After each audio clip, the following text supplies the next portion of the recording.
Toronto Blue Jays are taking the field. The lineups are being exchanged at home plate. Kyle Drabek making the start for the Toronto Blue Jays tonight. And this is the lineup he'll be facing. Brought to you by Blimpie, America's Sub Shop. Derek Jeter, the captain, is going to lead it off. Curtis Granderson will be in center field. Mark Teixeira will be at first base. Robinson Cano in the cleanup spot tonight. Nick Swisher will be in right. Eric Chavez will be at third base. Jorge Posada, the designated hitter. Russell Martin does the catching, and Brett Gardner will bat ninth, and he'll be in left field. As you notice, Alex Rodriguez not in the lineup again tonight, but he'll be in there shortly. Here's Kyle Drabek on the season so far. This will be his fourth start, 1-0, 1.93 ERA. Pretty solid so far. A little high on the walks, 11-17 walks to strikeouts. Let's take a look at the Toronto Blue Jay pitcher scouting report, brought to you by your Tri-State Ford dealers. Young gun. He's only 23 years old, but he is a true power arm. You're going to see him run his fastball up there in the mid-90s. That's one of the reasons why the Blue Jays got him. He was part of that Roy Halladay deal. And he is a franchise-type pitcher in the making. Big league blood. Yankee fans will remember that he is the son of Doug Drabek, a former Yankee and a Cy Young Award winner in the National League with the Pittsburgh Pirates. Actually won 155 games in his career, did Doug Drabek, and he is an excitable boy. The balance, right, Kenny? Yeah. It's about controlling your emotions. He's got a reputation for being kind of a little bit of a hothead, a little high-strung, but at the same time, he's an intense competitor, and you want to retain that. You don't want to hone that in too much. So, trying to find that balance. Let's check out the Toronto Blue Jays on defense. Behind Kyle Drabek tonight in the outfield, it's going to be Snyder, Patterson, and Bautista from left to right. In the infield, Nix, Escobar, Hill, and Lind at first. Jose Molina, the former Yankee, doing the catching for young Mr. Drabek. And we're about ready to go. Here at Rogers Center, the first of a brief two-game series. After the game on Wednesday night, the Yankees will fly to Baltimore off day Thursday and start a weekend series against the Orioles. But right now, it is time for baseball here in Toronto. First pitch of the game is right down the middle in there for a call strike to Jeter. Those are the numbers on Derek Jeter, 241 with 3 runs batted in, on base percentage at .311. That pitch is low. Here's the umpiring crew for tonight. Ron Kolpa calling balls and strikes. First base is Jim Wolf.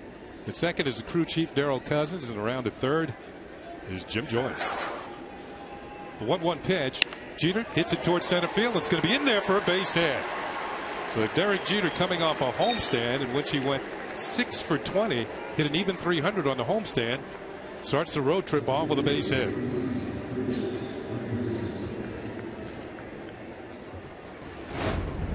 You see Drabek features that mid-90s fastball. This is a two-seamer running in on Jeter. You see that movement? Jeter just fights it off. How many times have we seen that, Kenny, over the years? That's a great sign for Derek to be able to get his hands inside the ball and still get a line drive out of it. Now with 2,940 career hits, 60 away from 3,000. Pitch to Granderson, hits the outside corner for a call strike. Curtis had a pretty good homestand himself. He went 6 for 19 with a couple of home runs. And he's working on a 4-game hitting streak, which is a season high. Maybe starting to come out of it a little bit. Jeter with a comfortable lead over at first. Pitch is swung on and missed, and the count is quickly 0-2. Drabek's got a lot of movement on his fastball.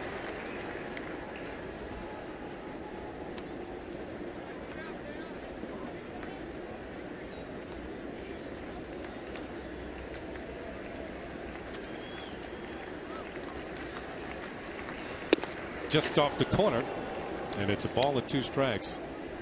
You see the veteran Jose Molina. It's no mistake that he is catching the youngster Kyle Drabek. And when Brandon Morrow returns to rotation on Saturday, I believe, for these Blue Jays after being on the DL, Molina will catch him too. 1-2 pitch outside again, and it's 2 balls and 2 strikes. The new manager John Farrell likes the veteran with the young pitchers. We saw Jose Molina, as you see John Farrell, the manager of the Blue Jays. We saw him work wonders with A.J. Burnett a couple of years back when Jose Molina was a Yankee, so he is great with young pitchers. Pitch, check, swing again, and the count has run full at 3-2. Fans Today's closed captioning is brought to you by Lexus. Escape convention in the radically new Lexus CT Hybrid. So Granderson was down 0-2. Now the count is full. Let's watch Jeter at first base. Will it be off and running on this 3-2 pitch? He is going. The pitch is hit in the air, foul over the Blue Jays dugout. We'll do it all over again.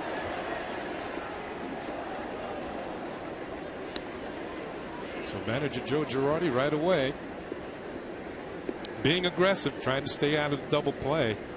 Drabek does have a good sinker. Well, this is what the Blue Jays were worried about with Drabek. You know, he having trouble in the first inning, throwing a lot of pitches. It's one of the reasons why the Blue Jays carry 9 relievers in their bullpen. They're hoping to get Drabek through 5. Throw to first, and Jeter just gets back. And the Blue Jays, John Farrell only has 3 extra men on his bench. Leaning a little bit, then quickly gets back to first base.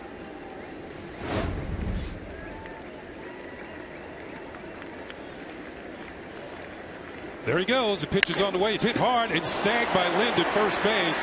But the Yankees stay out of the double play as Jeter moves down to second. Nice play by the first baseman, Adam Lind, to retire Granderson. Nice play indeed. This ball is smoked off of the artificial turf as well. Quick reaction. Web of the glove. No chance to get Jeter at second. Lind has worked very hard to become a good first baseman. Remember, he's taking over for Lyle Overbay, who the Blue Jays let go and eventually signed with the Pittsburgh Pirates. So Jeter's at second, 1 out. Here's Mark Teixeira. And the first pitch brushes him back a bit, and it's ball 1.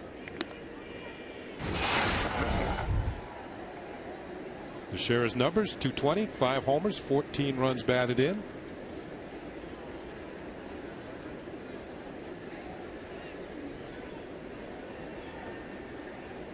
The 1-0 pitch, and that hits the corner. It's a ball and a strike. We talked about the Yankees and the home runs. They've been hitting 27 in 14 games. That is a club record. And the Yankees have scored 62% of their runs on home runs, which it's not going to last, but they got to find some other ways to score. The Yankees are the only team in the major leagues who have not scored 4 runs in an inning yet. That pitch is a little bit low, and it's 2 balls and a strike. New York Yankees baseball is broadcast in Spanish. It's available by hitting the SAP button on your television. SAP is brought to you by Toyota. Toyota, fuel efficient, you'll love, only better. That pitch is low. It looks like he's being very careful with Mark Teixeira. Drabek falls behind 3-1. But you can go from the frying pan to the fire in this Yankee order. And there he is. Robinson Cano on deck.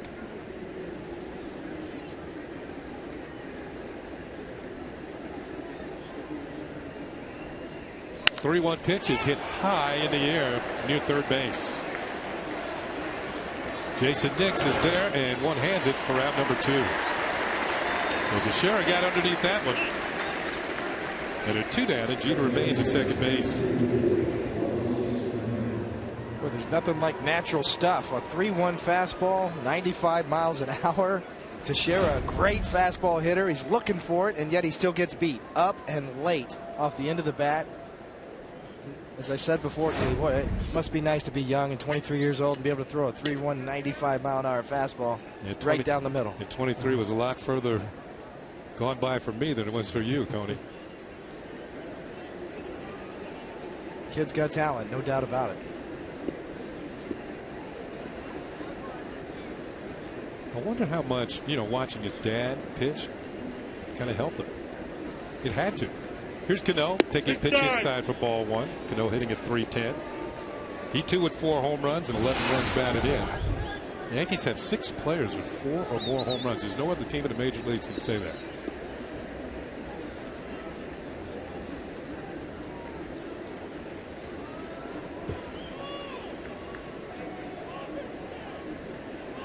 Pitch is on the way, fouled over near the Yankee dugout. The home run on Sunday. Here's Robinson Cano, hit 1 of 3 Yankee homers. Alexio Gondo of the Texas Rangers gave up all 3. And coming into the game, he had not given up a run in his previous 2 starts. The Yankees touched him up, came away with the eventual 6-5 victory and took 4 out of 5 on the homestand. The Blue Jays' schedule in the early going has been the opposite of the Yankees. They've been on the road a lot. Pitch to Cano inside once again. It's 2 balls and a strike. The Blue Jays tonight start a homestand. They've coming off a 10-game road trip. They went to Anaheim, Seattle, and finished up in Boston, where they lost the last 3 of a 4-game series to the Boston Red Sox. And John Farrell knows that Red Sox club very well. He was their pitching coach for several seasons. 2-1 pitch, and Cano swings and misses strike 2. Looked like an off-speed pitch. It looked like maybe the Blue Jays got the Red Sox going up in Boston a little bit after their slow start. We're going to see Drabek here with a nice changeup. Great arm action. Good finish. Down and away. And the Blue Jays' last 3 games of that series in Boston were outscored 21-3. As the Red Sox are showing some signs. 2 balls, 2 strikes, 2 outs. Number 2 at second base. Pitch is on the way, and it's called strike 3. Drabek will leave Jeter stranded at second base as he picks up his first strikeout of the ball game. The Yankees don't score. The Blue Jays are coming to the plate.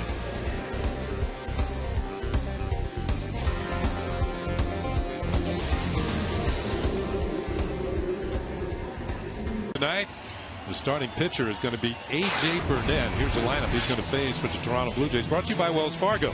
Wachovia is now Wells Fargo in the tri-state area. At the very top, you got Yunel Escobar, Travis Snyder batting second. Jose Bautista in right field. Adam Lynn will be at first. Aaron Hill will be at second base. Jose Molina does the catching.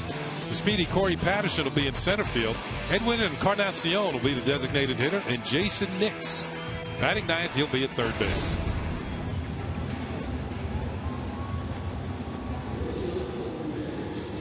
There's A.J. Burnett on the season so far, making his 4th start, 3-0. Just like last year, he started out 3-0, actually 4-0 last year.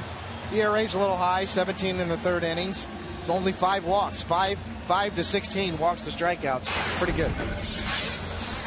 And let's take a look at the New York Yankees pitcher scouting report brought to you by Chase. Deposit checks from your smartphone with quick deposit. Take a step forward and chase what matters. Tough in April. 8-0 as a Yankee in 13 April starts. We've talked a lot about his mindset, changed mindset. He's thrown more changeups in his last 2 starts than he ever has in his career. 14 of them last start. And wild thing. I know a little something about this, Kenny. I threw a lot of wild pitches myself. He's leading the majors with 5 wild pitches so far. Had 16 last year. Escobar swings at the first pitch. It's a 2-hopper to Jeter at short across the diamond. 1 pitch and 1 out here at the bottom of the 1st inning. See, but Tony, wild pitches can be a result of a pitcher having very good stuff. So don't beat yourself up over it. I'll tell you one thing. A.J. Burnett is a catcher's nightmare for blocking balls in the dirt, because you know you're going to have to work hard tonight. There's going to be multiple balls in the dirt, curve balls. Now that he's throwing changeups, he throws more of a power changeup. So you're going to see Russell Martin get a workout back there. Here's Travis Snyder moving up to the 2nd spot in the order tonight. He takes the first pitch over the outside corner for a called strike. Snyder's in somewhat of a funk. He's coming off a 4-for-35 road trip. Blue Jays kind of stopped hitting it once they got to Boston. They won the first game, but then dropped the last 3. Here's the 0-1 pitch. Breaking ball, swung on and missed. That is no balls and 2 strikes. Oh, a dandy too, right out of the gate. Here's that spike curve. Look at the tight spin. Oof. Wow, that's got incredible depth to it. Reminds me of you, Coney. The 0-2 pitch is on the way. Another breaking ball, and it's maybe a little low, maybe a little outside. It's a ball and 2 strikes. A.J. Burnett against his former team last year kind of struggled somewhat. He was 0-3 in 4 starts against the Toronto Blue Jays. And it's 2-4 in his career. Another breaking ball and a swing and a miss, strike 3. So 2 up and 2 down. Breaking ball looks good in the early going for A.J. Burnett. Always has been a telltale sign for A.J. Burnett. You can see the look on his face. He's just going with what Russell Martin's calling. No pressure, and that is tight spin. And you see a lefty swing and miss that by a foot, you know that's a good curveball. Nice round of applause for Jose Bautista as he steps in. And he takes a pitch upstairs, ball one. Last year's major league leader in home runs with 54, a new Blue Jay record. And that's what he's done so far this year. Look at the high on base percentage. He's getting a lot of base on balls. They're being very careful with him. The 1-0 pitch swung on and missed, and that'll even the count at 1-1.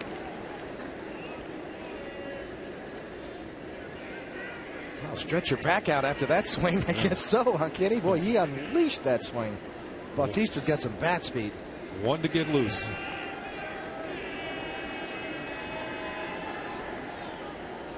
Next pitch is hit high and deep to left field. Going back is Gardner, near the line, and this one is gone. A home run for Jose Bautista. His fourth of the season. And you were talking about bat speed.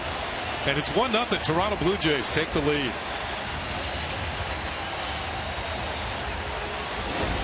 Well, he does not get cheated. Burnett trying to come inside.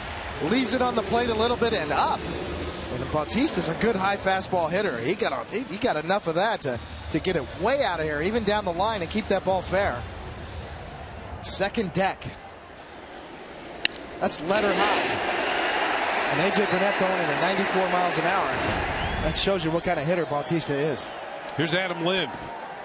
And he takes one outside for ball one.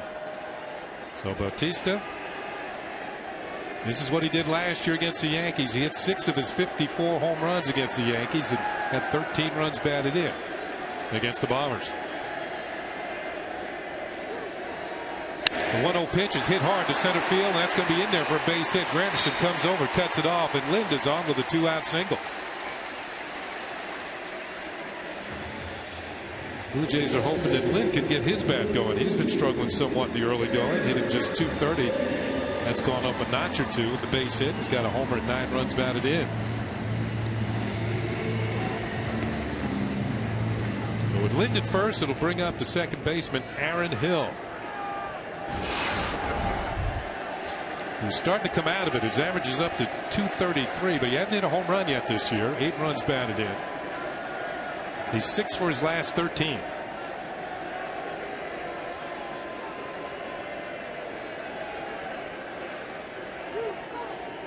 First pitch dots the outside corner for call, strike one.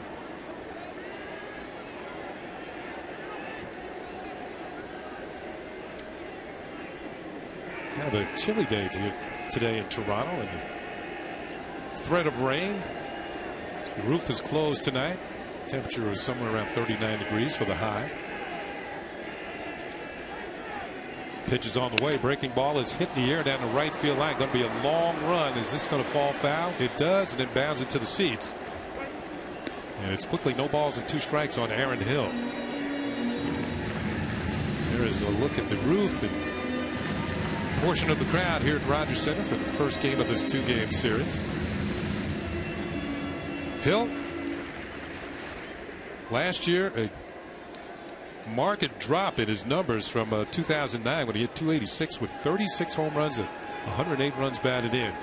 He was one of the best players in the league that year, if not the best player, certainly second base wise. Breaking ball is swung on and missed. Russell Martin tags him out for the final out.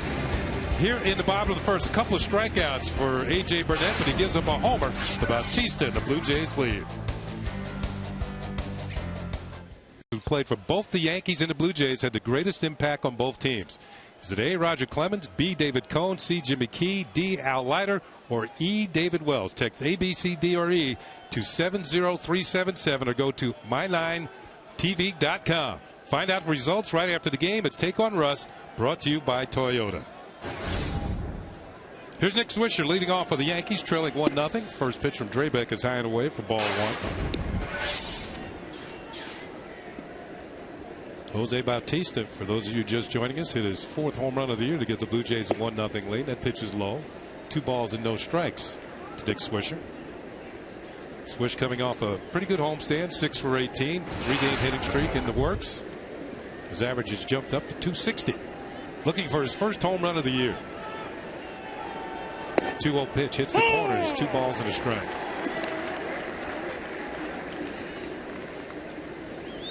Here's a look at the scoreboard brought to you by Honda. See your Honda dealer and discover the great values now being offered.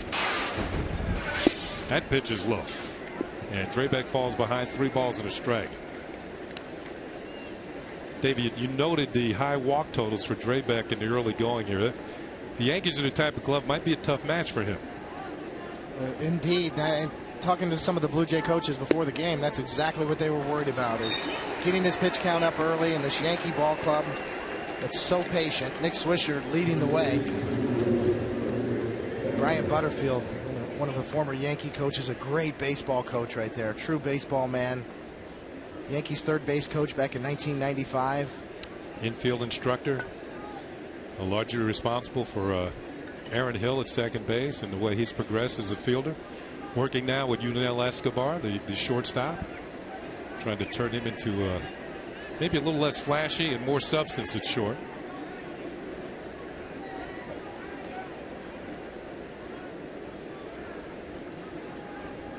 Here's Eric Chavez with 1 on, nobody out here in the top of the second inning. Yankees trailing 1-0. First pitch high and away, ball 1. We can get a good shot of Chavez's bat.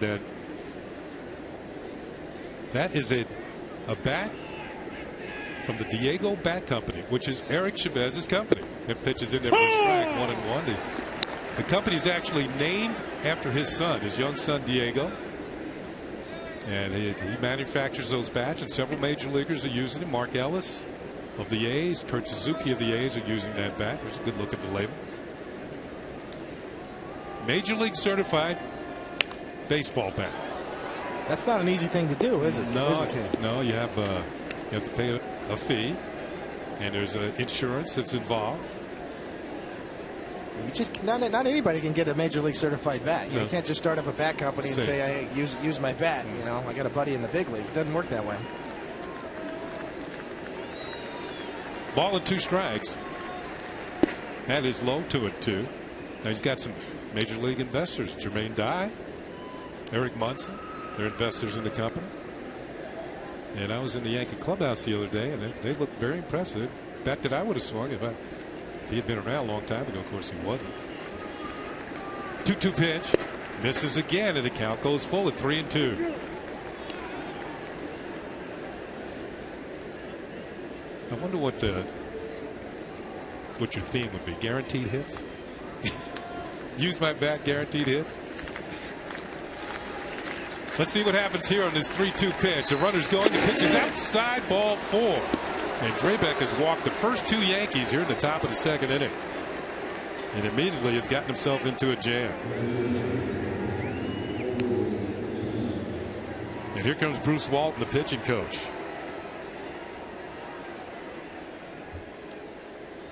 Well, the My 9 Comedy Club is open for laughs every weeknight. It all starts at 6 as Ray takes on the stage on Everybody Loves Raymond. Then at 6:30, Doug is New York's heavyweight of comedy on the Kings of Queens. Everybody Loves Raymond at 6 and the King of Queens at 6:30. They're 2 hilarious shows that make your family look normal. Weeknights on My 9. So Walton departs. And maybe leaves his young pitcher some assurance that he might be able to get himself out of this jam as he faces Jorge Posada with 2 on and nobody out here in the top of the second.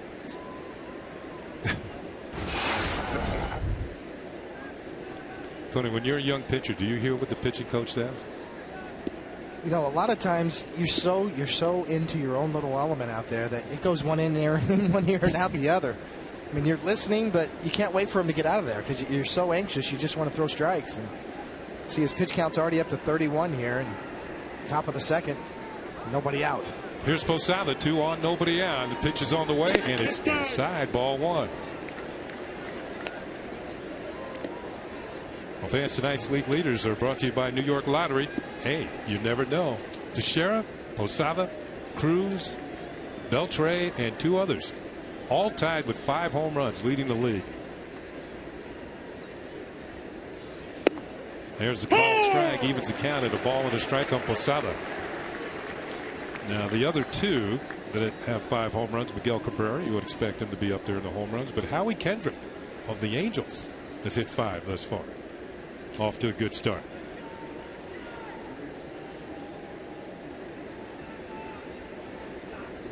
One pitch, and Posada takes low. 2 balls and a strike. That doesn't really surprise me. Maybe from the power side from Howie Kendrick from the Angels, but he's worn out the Yankees over the years. He's been a Yankee killer. Yeah, he's a good hitter. Did you ever look at his minor league stats? It's like he never hit under 330 in the minors.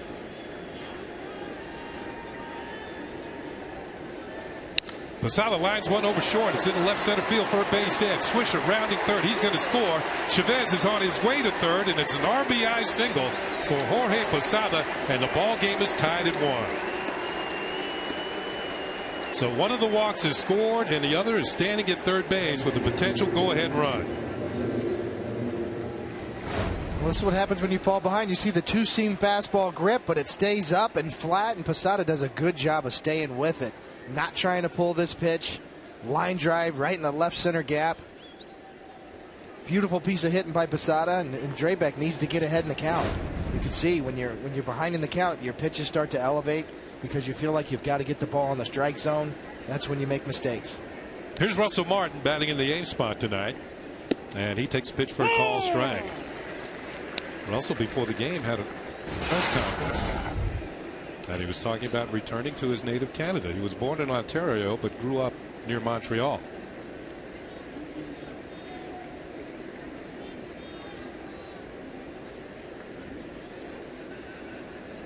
The 0-1 pitch is hit on the ground toward short. Could be 2. Escobar to Hill to Lynn, and it's a double play, but on the play Chavez scores, and the Yankees will take a 2-1 lead. No run batted in for Russell Martin as he bangs into the 6-4-3 double play.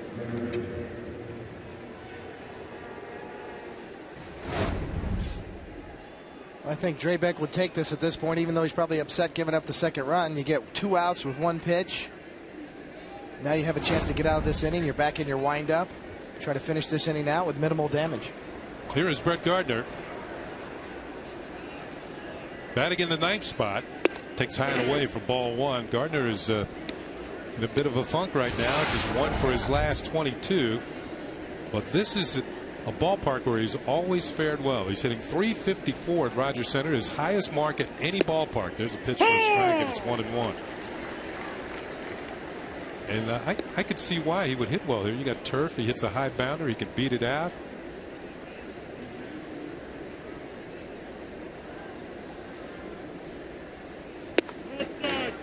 Two balls and a strike. But maybe it's just here at Rogers Center because at Tropicana Field he only hits .212. He's got a home run here. 6 runs batted in. 2-1 pitch, and he fouls it off. Count levels at 2-2. Good swing right there on a 2-1 pitch. You know, one of the things I've noticed with Gardner, Kenny, and you know this as well, is he takes a lot of pitches. Yeah. He works the count, but sometimes he needs to be a little more aggressive. Sometimes he takes too many pitches in the strike zone. You know, it's one thing to have a good eye. It's another thing just not to swing the bat. 2-2 pitch, and he loops one towards left field. Going back is the third baseman Nix, who puts it away.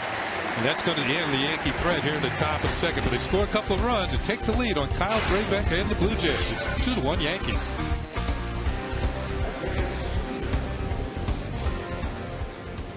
It was his changeup, the pitch that he didn't have that much confidence, you know, early on in spring, and I kept telling him that it's a good pitch. It's a good pitch. You got to keep throwing that pitch. And you know, at first he didn't really believe me, but you know, he's had some success with it early on, and I think it's going to be a big pitch for him this year. That's Russell Martin talking about A.J. Burnett, tonight's Yankee pitcher, who now has a lead at 2-1 here in the bottom of the second inning. And Coney, how important was a changeup to your success? It was extremely important, especially for left-handed batters, just to give them a different look and to get ground balls and get double play type balls. Put a little mystery in the hitter's minds. Jose Molina leads it off, and he swings at the first pitch. A couple of hops to Derek Jeter. Once again, 1 pitch and 1 out. As Molina, the former Yankee, grounds out to his former teammate Derek Jeter. That was quick. You got to like that if you're a pitcher. Get those guys out of there as quickly as possible. Burnett's asking for a new baseball. There's Corey Patterson. will step in. Speedster playing center field. Rajai Davis, who came over from Oakland, is currently on the disabled list with a sprained ankle. Blue Jays had signed Patterson as a non-roster player in spring training. Made the ball club. That pitch is low and inside, ball one. Patterson's got a world of speed, a little power. Had 1 year for the Cubs where he hit 24 home runs.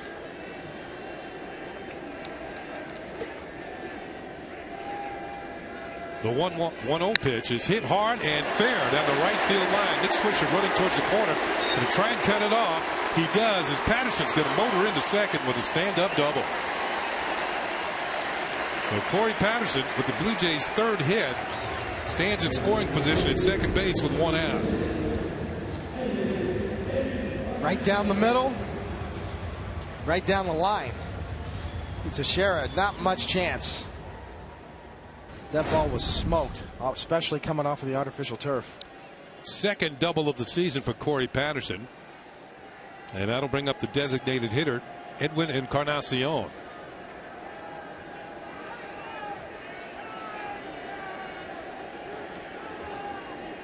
First pitch is lined into right field. It's going to be in there for a base hit. Patterson got a late jump, and the third base coach Butterfield is going to hold him at third.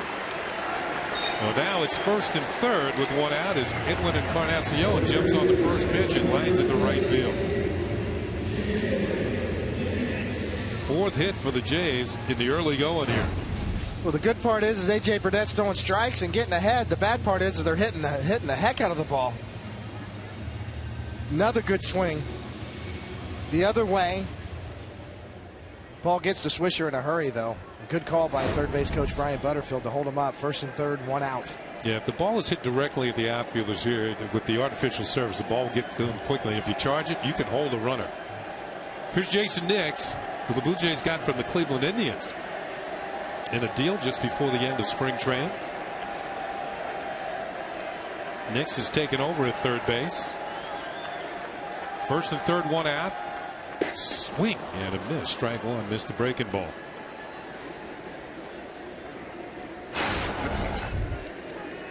Blue Jays got him for cash. Straight money. 256 with a couple of homers. His brother Lance plays for the Washington Nationals. Left-handed hitting outfield.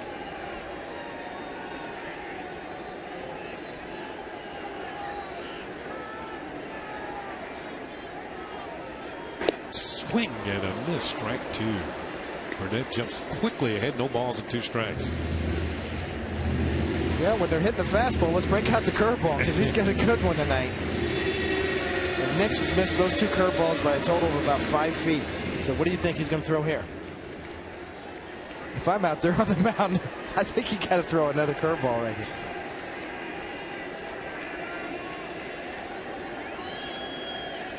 Here's the pitch. Yeah, he tried to check and couldn't do so. That one's even further outside than the other ones, and he struck him out. So 3 straight breaking balls puts away Jason Nix. Third strikeout for A.J. Burnett. And now there are 2 outs and runners at first and third. See the spiked index finger allows him to get that kind of tight spin. It's sort of a knuckle curve variation. They call it a spike curve, a la Mike Mussina, former Yankee pitcher who had a really good kind of a knuckle spike type curveball. Back to the top of the order, and Yulel Escobar, the shortstop. Tried to break in ball with him. Escobar wouldn't bite. It's ball one.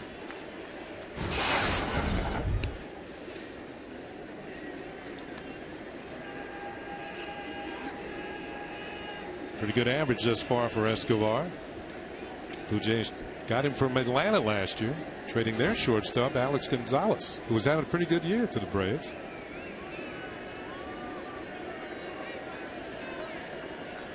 Blue Jays came away with the advantage in the age. Gonzalez more of a veteran shortstop. And Escobar should be coming into his own just about now in his career. 1 ball and no strikes. Runners on the corners with 2 outs. There's a called strike with a fastball, and it's 1-1. 95 miles an hour.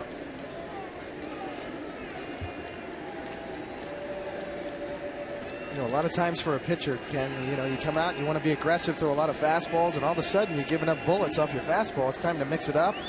After that first curveball, that 95-mile-an-hour fastball looked that much quicker. Escobar hits a bouncy ball, one hop right back to Burnett's going to get out of trouble here in the bottom of the second. The Blue Jays will leave runners on the corners. And at the end of 2 full innings of play here at Rogers Center, the Yankees lead it 2-1.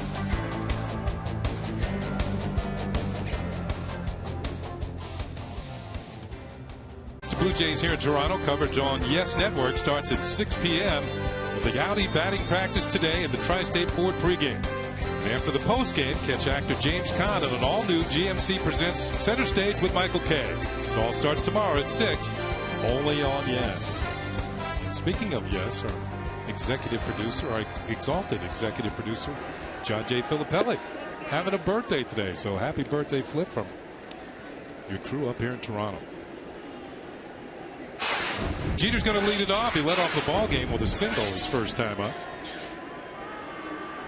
And that pitch is in there for a strike, and it's 1-1. Derek now has 283 hits against the Toronto Blue Jays, more than any other player has ever had against Toronto.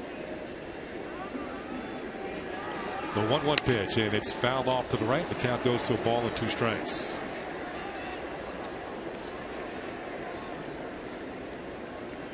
The Blue Jays are tired of seeing Derek Jeter over the years, huh? Worn him out. Derek Jeter now 60 more hits to get to the 3,000 mark. 3,000 hits. 19 homers, too. Fouled off. He spoiled the pitch that was out of the strike zone. The count remains a ball with 2 strikes. I think one thing you get here in Toronto, as opposed to the old days when I was playing here outdoors at Exhibition Stadium, you get a controlled environment. This is a good place to hit. Wind doesn't affect the ball one way or the other. 1-2 pitch, and Jeter lines it towards right field. Going back is Bautista. He's there and makes the catch of a hard hit line drive off the bat of Derek Jeter for out number 1. So Jeter's gone, and bring up Curtis Granderson. We were talking about young Mr. Drabek. His father, Doug, was a Cy Young Award winner with the Pittsburgh Pirates. I'm sure he hung around the ballpark, and that has to have help him in his as he becomes a major league ball player. He pitches in there for a call strike. It's a tremendous advantage. Yeah. We've seen it with other big league ball players and their sons, and the influence and the exposure that you get by being around a major league clubhouse. And Kyle Drabek's talked about that, how cool it was to hang out with his dad in the Pittsburgh clubhouse, and that was back when the Pirates were very good. They were winning the National League East Division title. His dad won a Cy Young Award. Granderson squares the butt, takes it inside. It's 2 balls and a strike. Jim Leyland was managing that team. They had Barry Bonds on that team, and Bobby Bonilla and Andy Van Slyke. So Kyle Drabek got a really good lesson in big league clubhouse etiquette. On the ground towards second. Nice Sunday hop for Aaron Hill, and that's out number 2. Let's take a look at Doug Drabek. Doug Drabek had a really good curveball, good control. You see him as a Yankee there, and this is with the Pirates. A backdoor breaking ball, and he really had a nice career. He won 155 games in his career. You can see him there fired up. He was a very good big league pitcher, and as I said before, 13 major league seasons. He was the 1990 Cy Young Award winner and a 22-game winner that year. And nice career. The shift is on for Mark Teixeira as he takes a pitch for a call strike. But when you look at his son, you would say his son throws a little harder than he does. Yeah, his son's a little bigger, a little thicker.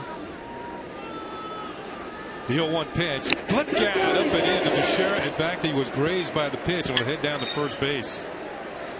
But Teixeira hit by a pitch, and he's on with 2 outs. See there, just trying to pound Teixeira up and in. And you have to do that as a young pitcher. You've got to establish that you'll pitch up and in, just not around the head, and that was shoulder high. That wasn't around the head? That was shoulder high. Shoulder high. Okay. You think Teixeira's going to forget it was only shoulder high? No. I don't think so either. No. Here's Cano.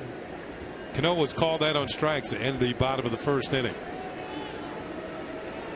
Pitch is hit on the ground towards third. Nix has it. He's going to go across the diamond for the final out here in the top of the third inning. Well, Yankees lead it 2-1. A.J. Burnett will be facing Jose Bautista. Bautista homered his first time up for the only Blue Jay run of the game.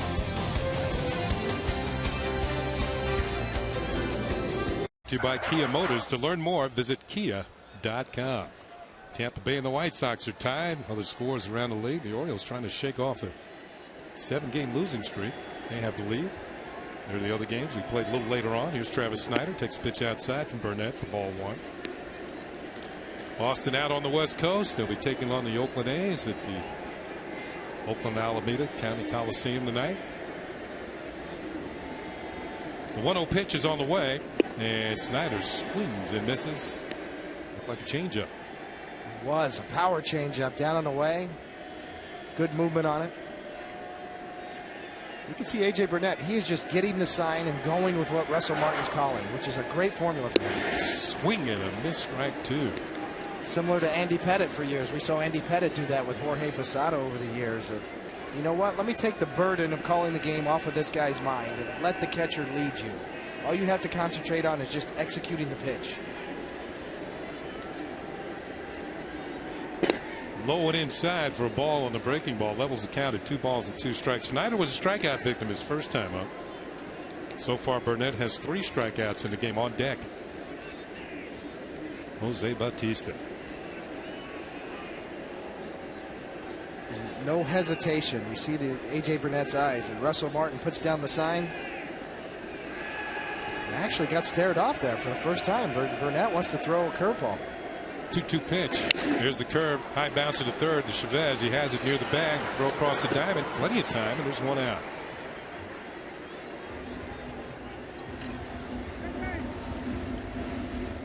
And we'll go back and look at the first inning of the 3 pitches that Burnett threw here. A high fastball up and out of the zone.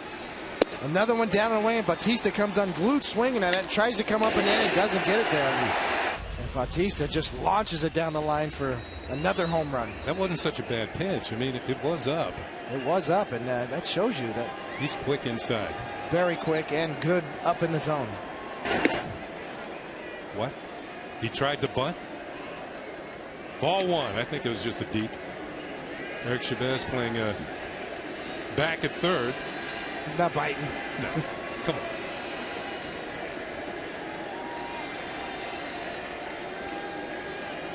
The 1-0 pitch is on the way, and it is in there for a call strike. 1-1.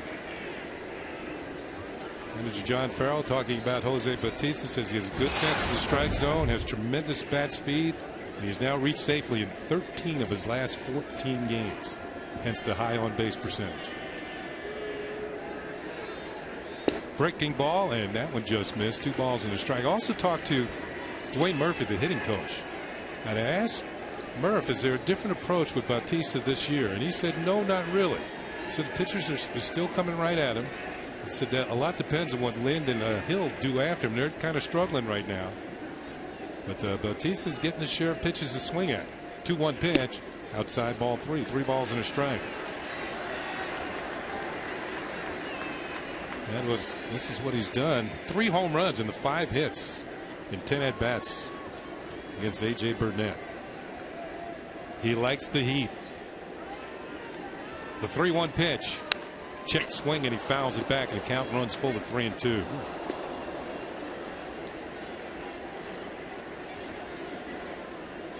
Yeah, if I'm A.J. Burnett or even Russell Martin here, I'm thinking off speed. I'm thinking break out a curveball right here on 3-2.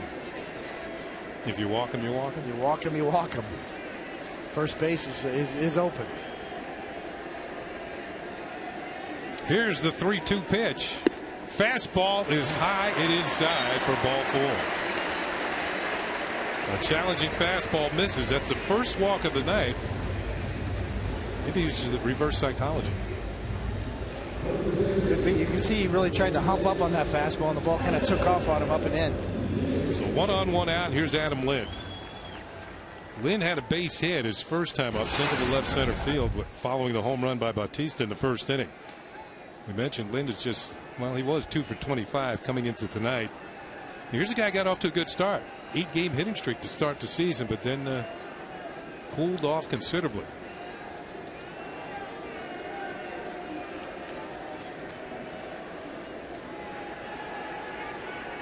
There's a toss over to first to check on Bautista, who's had 2 steals, hasn't been caught this year. One thing that John Farrell has added to the Blue Jays offense this year is the stolen base. Last year the Blue Jays were last in the league in stolen bases, with manager Cito Gaston just sat around, watched his team hit home run after home run. They did lead the league in homers with 257. Bautista's not going. He pitches, gets away from Russell Martin, and Bautista will move down to second on the wild pitch. So there goes the threat of the conventional ground ball double play. Well, this will be number 6 on the year, which leads the majors, and we talked about it before the game. A.J. Burnett just has good stuff. His ball moves all over the place, and he's going to throw wild pitches. And you could just chalk up another one. As I was saying, I have to say that Cito Gaston sat around. He sat back and watched his team hit all those home runs. 1-0 the count on Lynn, and now there's going to be discussion about the signs.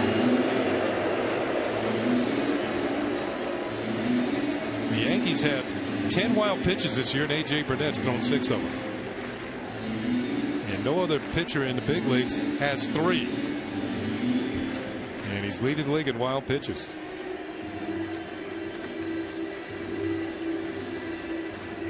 But isn't that a testament to the good stuff that the pitcher has? Because if he throws one in the dirt, it's hard for the catchers to handle. Yeah, I agree. And a lot of times you can get strikeouts on pitches in the dirt as well, especially right over home plate. Pitch is fouled off, and it's a ball and a strike on Lynn. I used to try to throw my split-fingered fastball right on top of home plate, or even a curveball, or sometimes sliders, and that was my goal, was to make it bounce right on top of home plate. And you'd be surprised how many swings and misses and strikeouts you could get that way. And so it's up to the catcher to, well, he knows it's coming. He knows what you're trying to do, right? He knows what you're trying to do, and he knows it's his job to try to block it. And I agree with you about throwing the ball over the plate in the dirt, because hitters are not going to chase inside or not going to chase outside. But over the plate, either up or down, they might leave the strike zone a bit. Fastball's up and out of the zone, right down the middle, but way high above the zone, and then off-speed pitches right on top of home plate.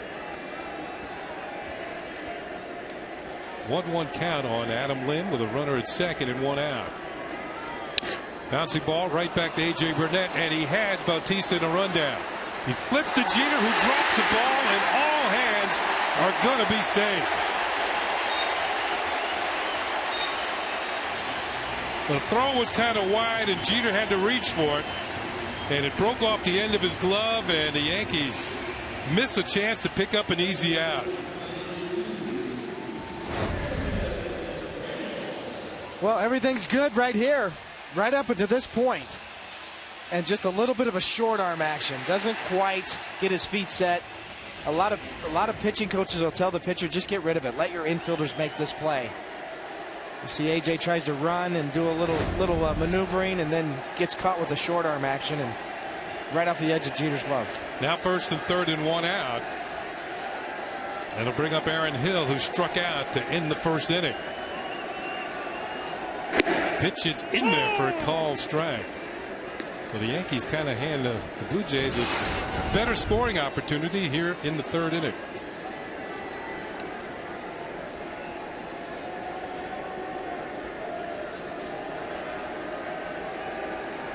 So far they haven't given anybody an error, and to me there's got to be an error there somewhere. Tried to check. Did he go around too far to appeal? And he did. Swing, says Jim Wolf, the first base umpire, and Hill is down on the count. No balls and 2 strikes.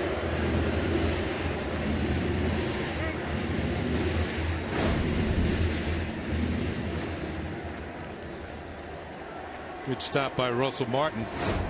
That's what you're talking. Although that pitch was a little off the corner, still that's what you're talking about. Yes, you get a lot of check swings, a lot of swing and misses. With pitches in the dirt. Yankees leading at 2-1, bottom of the third. Blue Jays threatening. Pitch is hit in the air to right center field. On the run is Nick Swisher. Looks over at Granderson. Swisher makes the catch, but Bautista will tag and score, and it's now a 2-2 game. So the mistake in the infield cost the Yankees a run, and the Blue Jays have tied it up here in the third inning. Give Hill a sacrifice fly and a run batted in.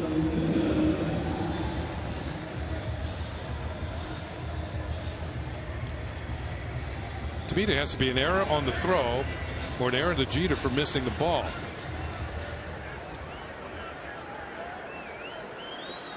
You know, you just don't see pitchers practice a lot of throws on the move, you know. So, you know, I think the mistake was A.J. Burnett's. I think so too. I think he got rid of the ball too quickly because he had a chance to run him towards second, then throw to Jeter, let Jeter tag him out.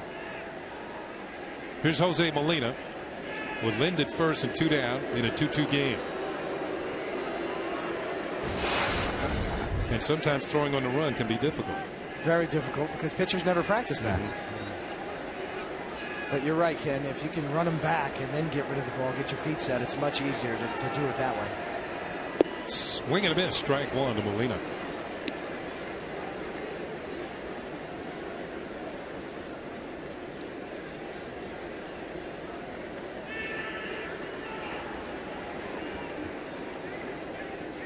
Jose Molina hit the last home run in the history of the old Yankee Stadium.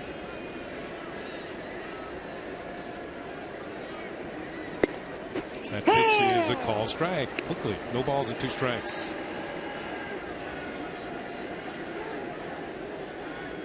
Three seasons with the Yankees. He was on the World Championship team in 2009, and he was kind of the primary catcher for A.J. Burnett.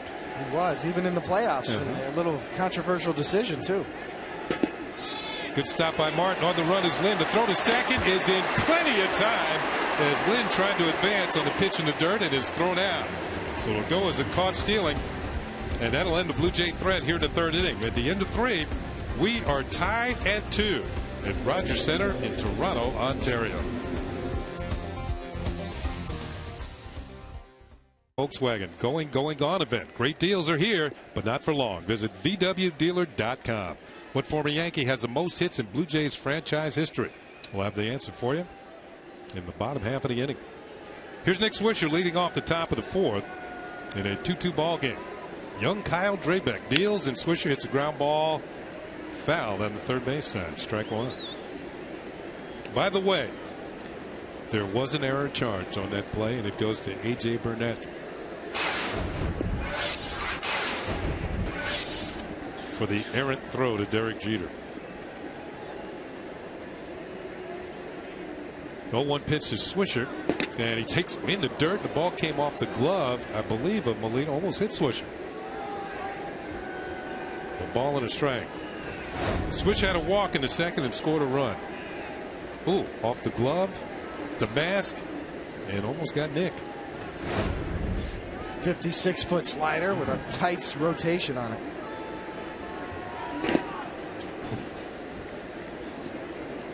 Molina's going to earn his money tonight. 2 balls and a strike. There's a time when catchers need to block the pitches, but with nobody on base, you can see the Olay job here by Molina. That's a veteran back there. Let me just save myself. Drabeck has thrown the lowest percentage of strikes among American League qualifiers. Only about 56% of his pitches are strikes. That pitch is high, ball 3. So he's 1 pitch away from walking Swisher for the second time.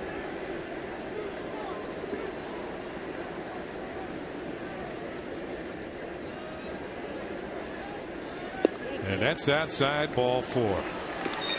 Suit Up New York, How I Met Your Mother is now on My 9 5 nights a week. It's all about a man, the search to find his future wife, and the wild adventures his friends have along the way.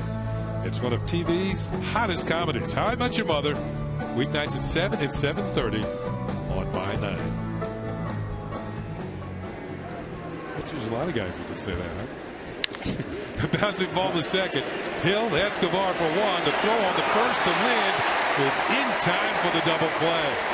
So after the leadoff walk to Swisher, Eric Chavez hits the first pitch into a 4-6-3 double play. Boy, Boy, a big pitch by Draybeck here. He's got 60 pitches, the leadoff hitter on in the 4th inning, and you get 1 pitch and 2 outs on a double play ball. Huge lift for a young pitcher. Worried about his pitch count. Escobar coming across the bag with authority to double up Eric Chavez. Here's Jorge Posada. Posada had a base hit. The drive in a run in the 2nd inning.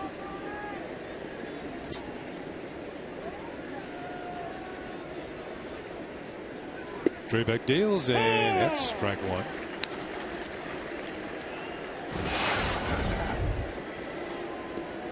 Posada now with 8 hits on the year, but 5 of them have left the ballpark.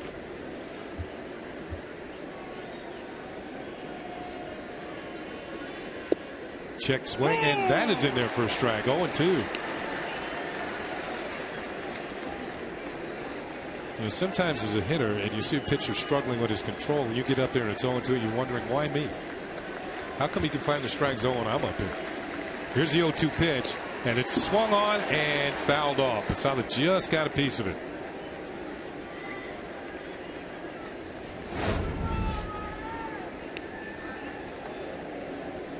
A little slider or a cutter.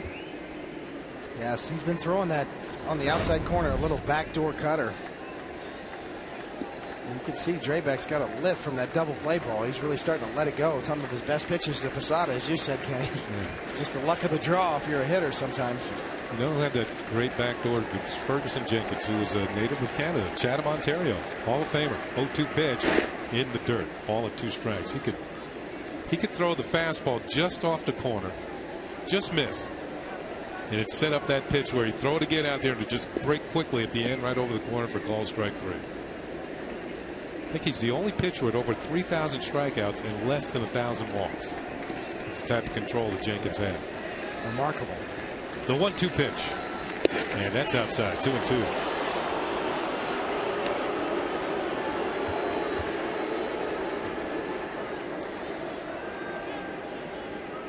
Jenkins for years was the bellwether of the Chicago Cubs staff.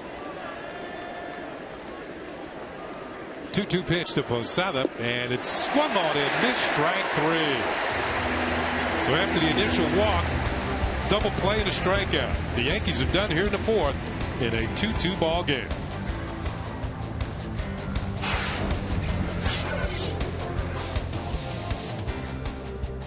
Yankee has the most hits in Blue Jays franchise history. I think I know this one. Played shortstop and second base. Tony Fernandez, 1,583 hits. He's in the Ring of Honor here at the Rogers Center, along with some of the other great Blue Jays in their history. Here's Jose Molina going to lead it off. Molina grounded out to short, saw 1 pitch his first time up. Takes this one downstairs for ball 1.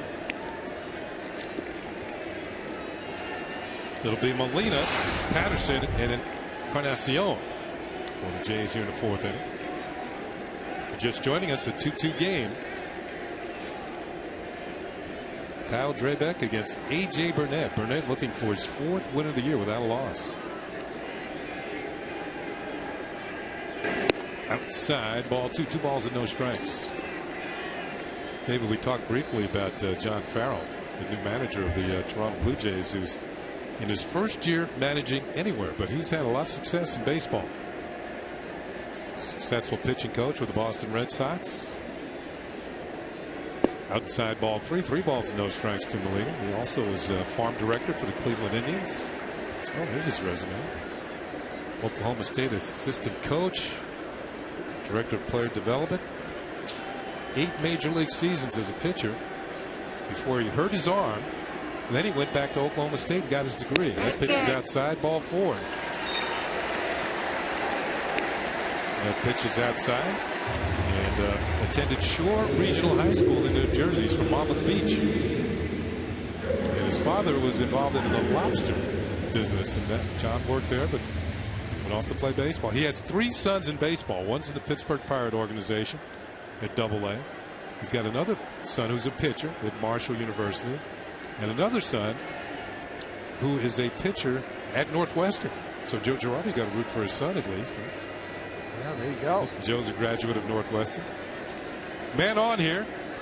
Patterson had a double his first time up. Takes a pitch low for ball one. By the way, that was the second walk for A.J. Burnett. A leadoff walk here in the fourth.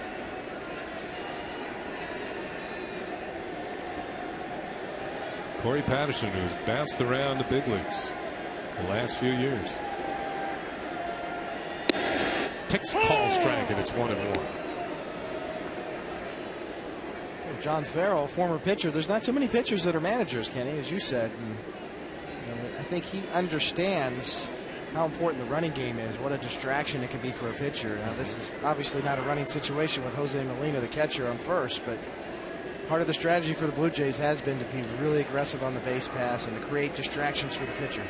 Fouled at the plate, and it's a ball at 2 strikes. So one thing, A.J. Burnett allowed the most stolen bases in the league last year. But you're right, he doesn't have the right combination of players right now with Molina at first. There's Larry Rothschild, who was a manager of the Tampa Bay then Devil Rays. He was their first ever manager. So pitchers can become managers, David. They are. They're few and far between. I've seen Bud Black do a good job. San Diego. Out in San Diego on the West Coast. Breaking ball hit in the air down the left field line, slicing away from Gardner, but he's got great speed, gets over, cuts it off, makes the catch for out number 1.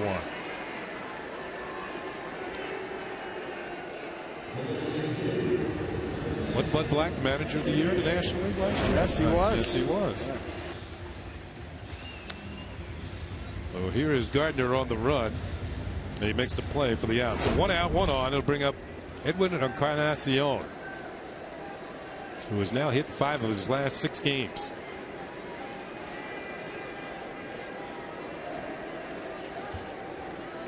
This guy likes to pull the ball, but his base hit went the right field his first time up. Takes a pitch in there for a call strike.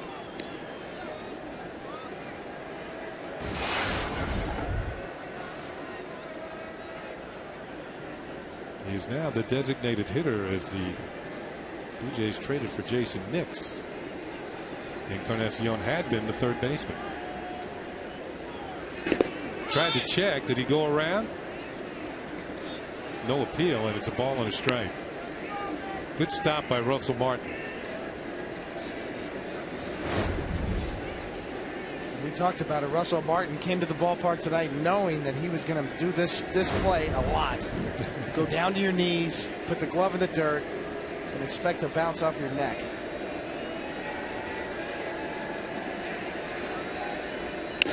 Ball was bounced foul. And it's ball and 2 strikes. That's why Tony Pena loves him. And he has added a lot of offense at the bottom of the Yankee order as well. He is athletic behind the plate. I mean, he ended the inning, last inning, with a great block in the dirt and a bounce on the ball and a throw out at second to get the attempted steal. And you can see he's got a nice manicure job there. Tried to check. Did he go around? An appeal, no swing, says Jim Wolf. And the count moves to 2-2. Yeah. He was explaining that to the press before the game about the fingernail polish or whatever and manicure that he has, and so the pitchers can see the signs better.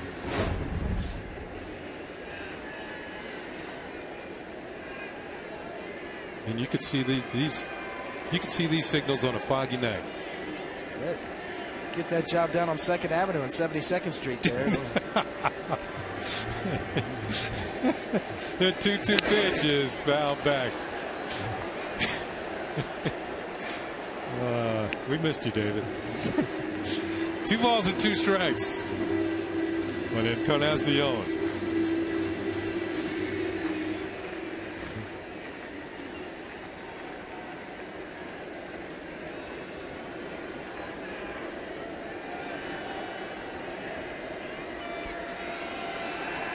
You know what? With Molina at first, I don't know if I would hold him on the bag. I think I'd be behind him.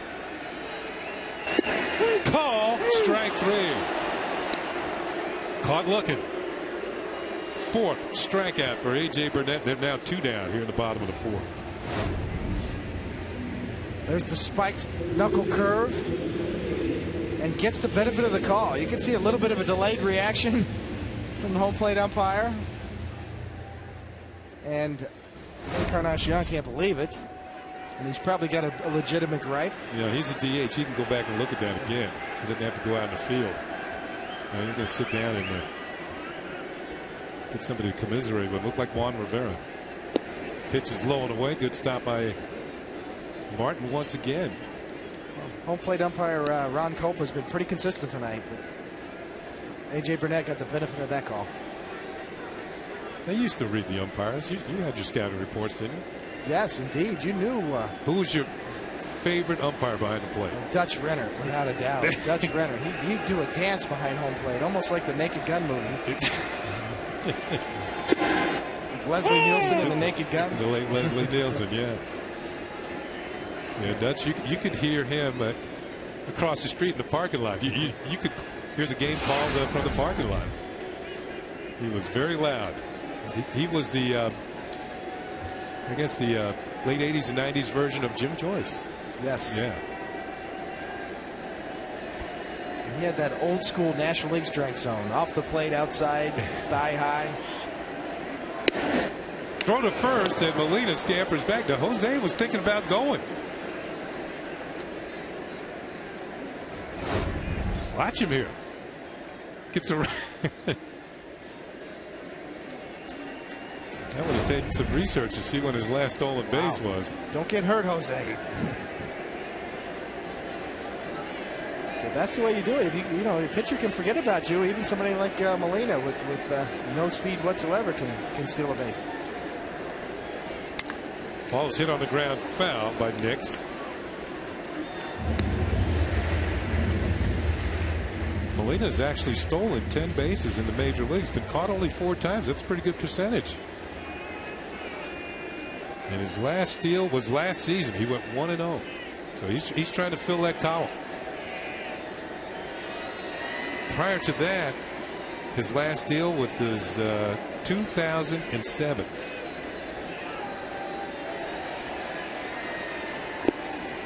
Once again, a great stop by Martin. And the count goes full. 3-2, 2 out. So Molina will be on the move here.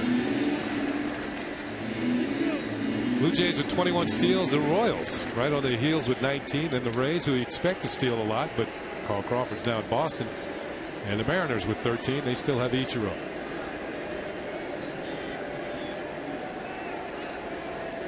Payoff pitch is on the way. And it's outside, ball 4. So a couple of walks this inning pushes Molina into scoring position. This copyrighted telecast is presented by the authority of the New York Yankees and may not be reproduced or retransmitted in any form, and the accounts and descriptions of this game may not be disseminated without the express written consent of the New York Yankees. So 3 walks now for Burnett, and it turns the lineup over for Yunel Escobar, who's grounded to short, hit a 1-hopper right back at Burnett in the second inning. Escobar is 0 for 2. And before we get things going here, Martin's going to go out and talk to Burnett.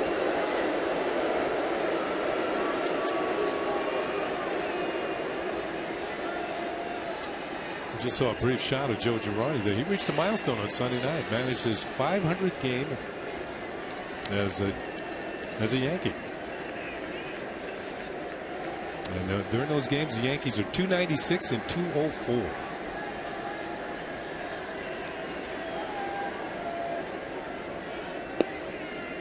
Ball 1 to Escobar. And once again, Martin's going to go out and talk to Burnett.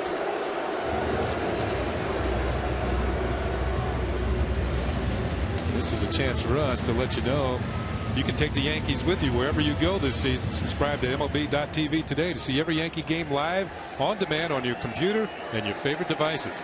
Visit Yankees.com to order and get more details. MLB.tv, baseball everywhere. 1-0 pitch, and that's ball 2. 2 balls and no strikes. Burnett has struck out 4 and walked 3. Pitch count up to 68. He's got a strikeout and 2 walks in this inning. Molina at second and Nix at first. High, ball 3. 3 balls and no strikes. And pitching coach Larry Rothschild starts to move around a little bit.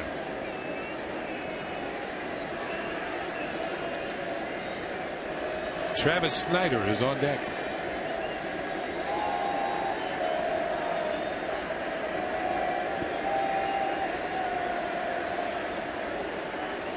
Pitch is hit on the ground is short for Jeter. He'll go to Cano for the force.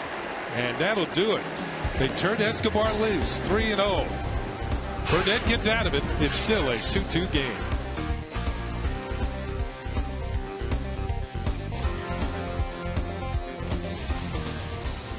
Truth in engineering. April 19th, 1960. Roger Maris makes his Yankee debut. He goes 4 for 5 with a couple of home runs, 4 runs batted in, and an 8-4 win over the Red Sox at Fenway Park. And Roger Maris, of course, went on to win the MVP 2 years in a row, 60 and 61 when he hit 61. Here's our scoreboard in the top of the 5th, brought to you by Empire City Casino at Yonkers Raceway. The jackpot next door. Pitches outside to Russell Martin. It's a ball and a strike. He'll lead it off for the Yankees here in the 5th in a 2-2 game. Martin into a double play in the 2nd inning.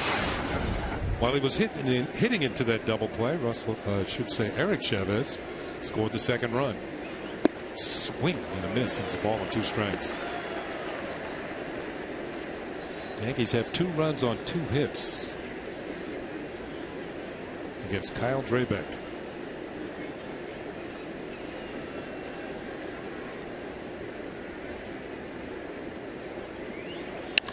Ball's hit well. The right center field on the run is Bautista still going back. He's not going to get this one. Ball 1 hops off the wall. Martin to second and is going to hold on with a leadoff double here in the 5th. Welcome back to Canada, Russell Martin.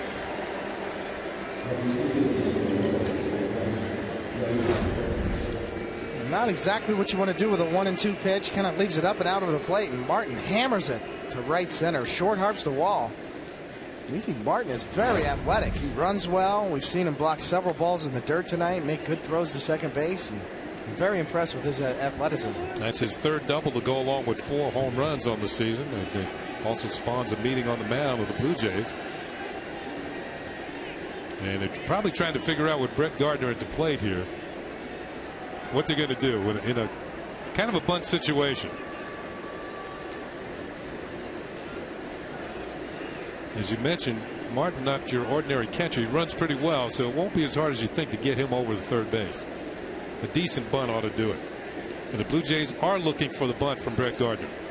In on the corners, Nick's at 3rd. You see Lind at 1st creeping in. Squares the bunt, gets it down. Drabek has it. He's going to go to 3rd, and now they've got Martin in a rundown. And he's going to be tagged out by Escobar, and Gardner has to hold at 1st base. It was not a good bunt. And you could hear Molina yelling second base. Well, Brett Gardner's got to bunt the ball to 3rd base here. You can't bunt the ball back to the pitcher. All you have to do is make the 3rd baseman field the ball, and Martin can walk to 3rd. You see Martin does the best he can to get in a rundown to try to get Gardner to 2nd. But he's really in no man's land right here with no chance. So on defense, a rundown cost the Yankees a run as the Blue Jays scored and tied it up. Let's see what happens here. Gardner's at 1st, and you got to think to make up for it, he's got to steal 2nd. Derek Jeter at the plate, the throw over the 1st, and Gardner drops back in.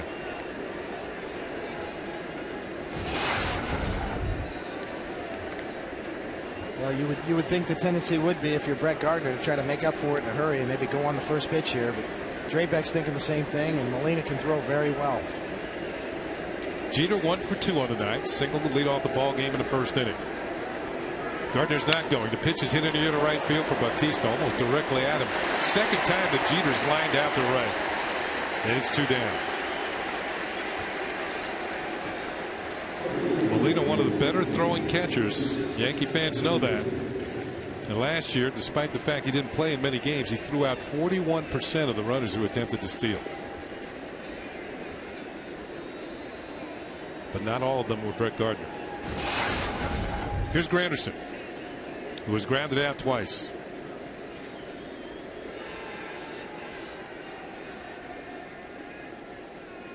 Gardner not going, and the pitch is poured in there for a call strike.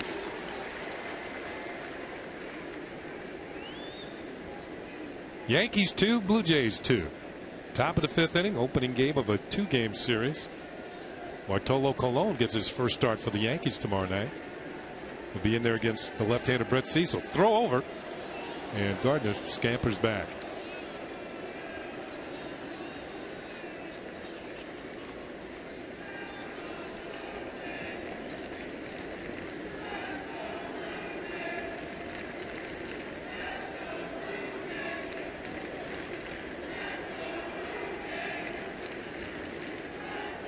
Another throw, and Gardner's back again.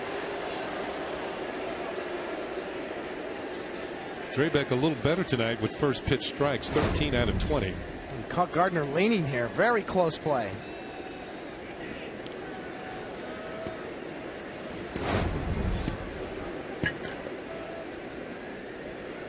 Gardner with 3 steals on the year. He's been caught twice. There he goes. Pitches a ball. The throw to second is in time. Molina gets another one. He adds Brett Gardner to the list, and that's going to do it for the Yankees here in the 5th inning. A hit and nothing else against Kyle Drabek. Gardner on the move, checks the play, and he's tagged out by Escobar.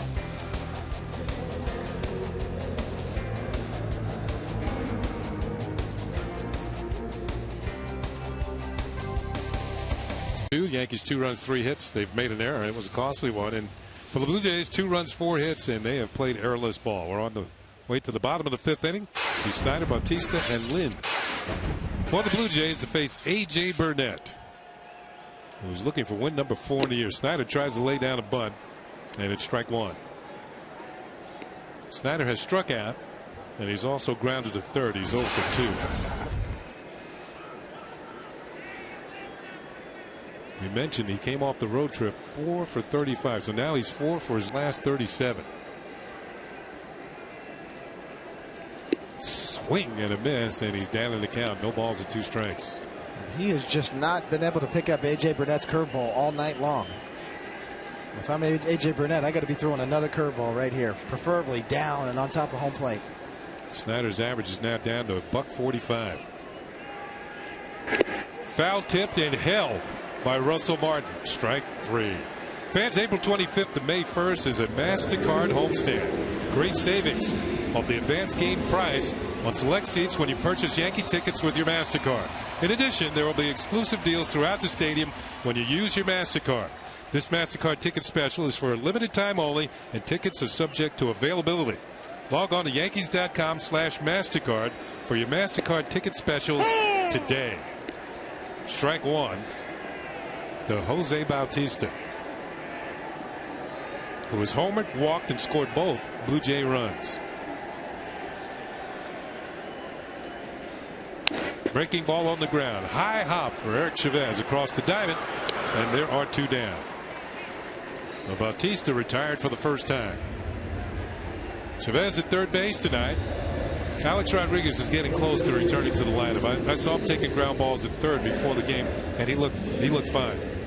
And supposedly he worked on some hitting drills, but Yankees are very cautious. Out with a lower back strain, and they gave him an MRI. Came back clean, so they're giving him a little more time. There's a left-hander pitching tomorrow.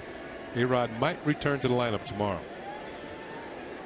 So quickly, 2 outs, nobody on. Here's Adam Lind, who takes a pitch for a call strike. Nice luxury to have a former All-Star to be able to fill in for him. Eric Chavez at third as well. And a Gold Glover at that. 6-time Gold Glover. The 0-1 pitch. Breaking ball just a little bit outside. It's a ball and a strike. See A.J. Burnett right now. That was his 74th pitch. He really needed a quick inning here in the bottom of the 5th. Right now I'm thinking, if I'm on the mound, you really got to bury this guy. You got to make good pitches, get out of this inning, keep your pitch count down. Now you got a chance to get deeper in this game, a 2-2 game at this point. Outside again, and it's 2 balls and a strike. 46-29 strikes to balls. 5 strikeouts, 3 walks this far.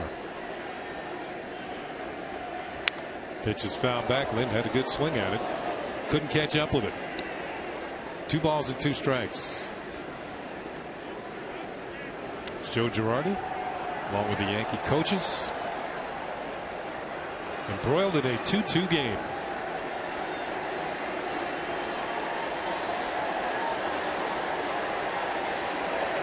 Swing and a miss, strike 3 over the top of a breaking ball, and A.J. Burnett with a couple of strikeouts here in the 5th. It's on to the 6th inning in a tie ball game.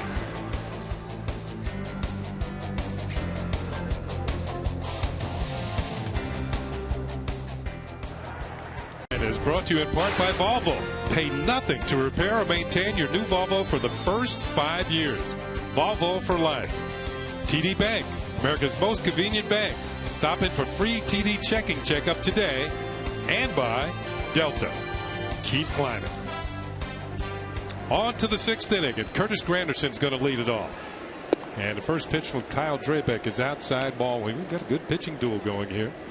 Drabek has allowed the Yankees 2 runs on 3 hits. He has struck out 2 and walked 3. Just 23 years old. Pitch is hit hard and in the right field for a leadoff single for Granderson, who's now hit in 5 straight games. He keeps the streak going, and he's got good speed at first base.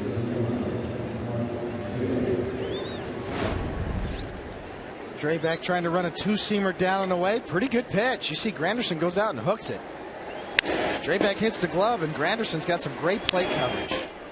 Good extension, hooky type swing for a solid base hit. He's on for Teixeira, who's 0 for 1, and it takes a pitch outside ball 1. Teixeira's popped out to third and was hit by a pitch.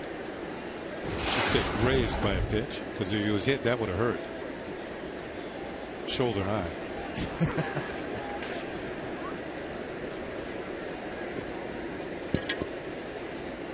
The 1-0 pitch is high and away, ball 2. 2 balls and no strikes. Molina going out to talk to his young right-hander. Drabek's actually had a career start against the Yankees. That came last September 28th, and he pitched pretty well in that game. Went 6 innings, allowed 5 hits, 3 runs, a walk, and 4 strikeouts, but he took the loss. September 28th of last season here at Rogers Center was where the Yankees clinched a playoff spot behind CC Sabathia. Yankees won that game 6-1. And it was time to celebrate for the Yankees in their clubhouse behind the first base dugout. 2-0 pitch, and it's high, ball 3. 3 balls and no strikes.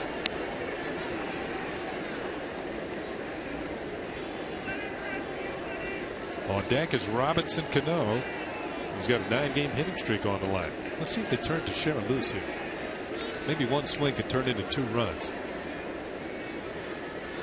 He's taken all the way. That pitch is over the outer half, and it's in there for a strike. 92-mile-an-hour sinker.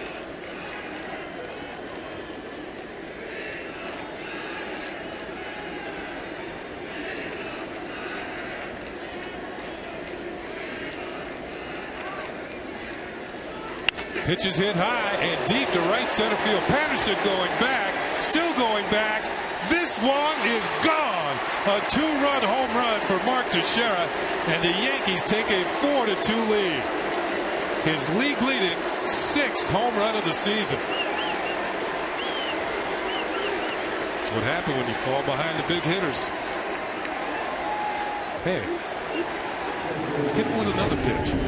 Yeah, after the last time you called it, Kenny, maybe he thought it was, you're gonna brush me back, kid? Well, here's his answer. Extension down and out over the plate. Teixeira right back up the middle with a launching dead center home run.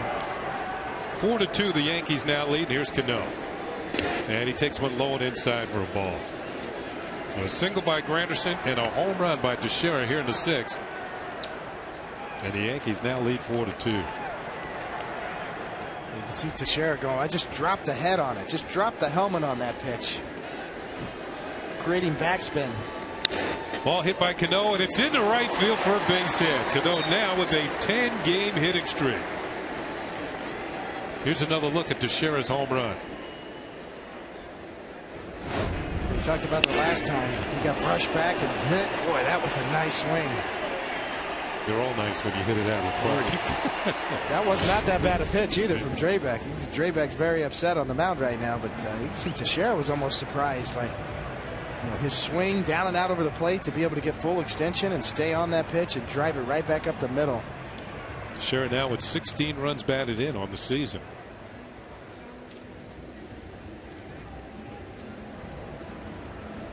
He is now tied with Adrian Beltre of the Texas Rangers for the league runs batted in.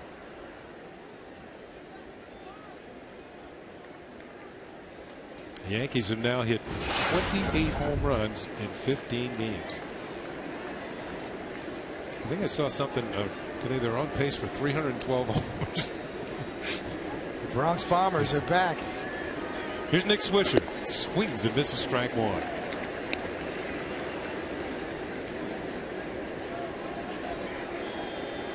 Swisher drew a walk and scored. That was in the second inning. He walked again in the fourth and was forced out on a double play grounder by Eric Chavez, who's on deck. Pitch is on the way, straightens him up, and it's a ball and a strike to Swish. Jason Frazier, hard-throwing right-hander in the bullpen for the Toronto Blue Jays. We mentioned Cano just increased the hitting streak to 10 games in double figures. Nick's got a 3-gamer going. This is hit well, the left center field, chasing Patterson back. It looks like he has a beat on it, and he makes the catch in deep left center field. Cano returns to first, and a long, hard out off the bat of Nick Swisher for out number 1 here in the 6th inning. Every Yankees hit the ball pretty hard this inning. Maybe that sinker just doesn't quite have the bite in the 6th inning that it had in the 1st and 2nd. Up until this point. Here's Eric Chavez, who walked and scored in the 2nd and also hit into a 4-6-3 double play in the 4th. Pitches downstairs for ball 1. No, I think you're right, Kenny. I think he has lost a little bit off of his fastball. He does look beaten down a little bit. That Teixeira home run was a big blow. It looked like he was going to give up another one there to Swisher, and was lucky to get that one back.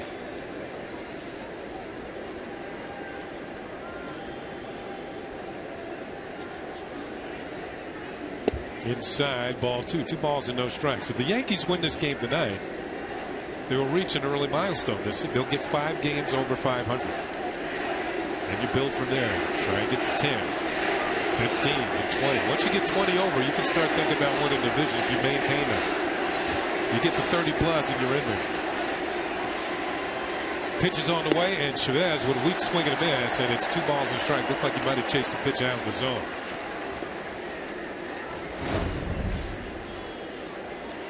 See the 2-seam grip. Draybeck's getting a little bit tired, getting under. See his arms dropping a little bit on the sinker. Got away with one there, up and out of over the zone. Pitch is low. No, it isn't. It's a call strike. 2-2. At this point, early point in the season, the Yankees are the only team in the division over 500. They got a 3-game lead on Tampa Bay and Toronto, each of them coming into the night with 7-9 records.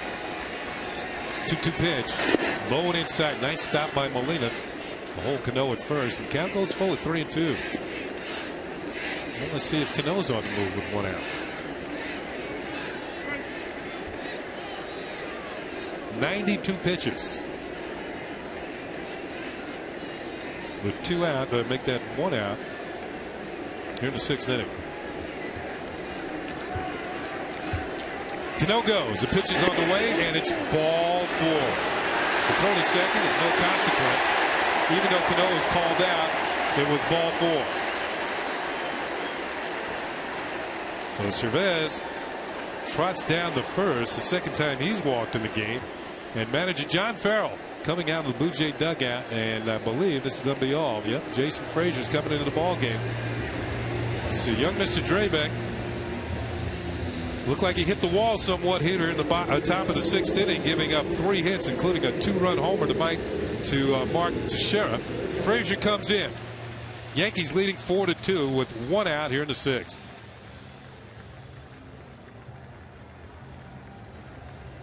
join My Nine's Russ Salzberg for a special web show on our sister station's website, myfoxnewyork.com. He'll be taking your live phone calls, and we'll talk everything Yankees or any other news that's on your mind.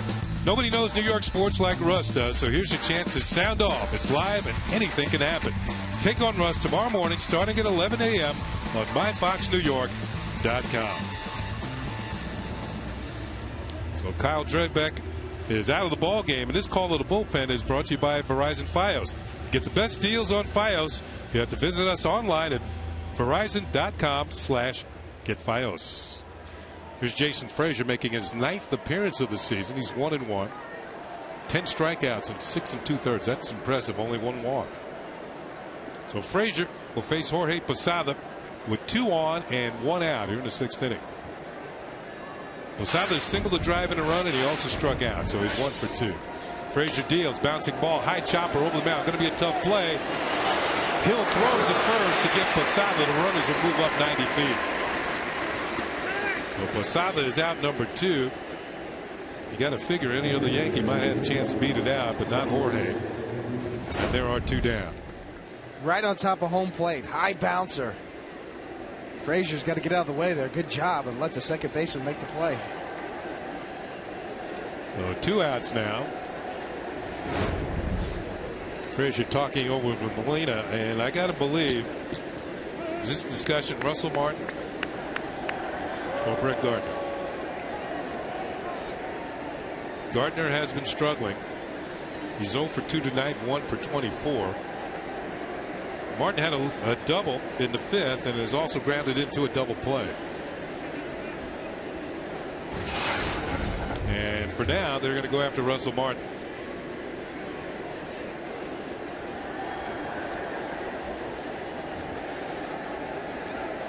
And he takes a pitch for a call strike.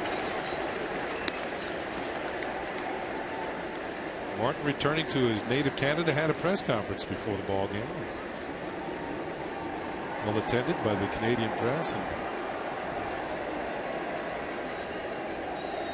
we had a chance to listen to some of his answers. Very polite questions.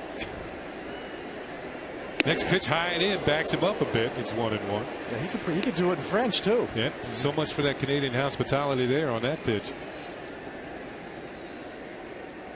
We understand that Russell Martin tweets in French. And English as well. And right now, of course, he's like a lot of Canadians. He's embroiled in watching the Stanley Cup playoffs. Pitches foul back.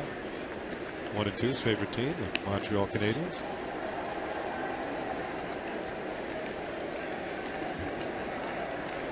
Yeah, they lead the Bruins 2-1. I actually had a chance to ask Russell Martin about, well, he grew up in the Montreal area, and about what he felt when the Expos left town. And his answer was interesting. He said, my dream to be a baseball player, I've realized that, but it was to either play for Montreal or play against them. Pitches fouled off and didn't get the chance. The Expos are now the Washington Nationals. So in a way, he could in interleague play, just in a different city under a different name. Different name. He's going to have to change that to Toronto now. He gets a chance to play in Canada. Martin 1 for 2 on the night, finds runners in scoring position with 2 down, and Molina's going to go out and talk to Jason Frazier.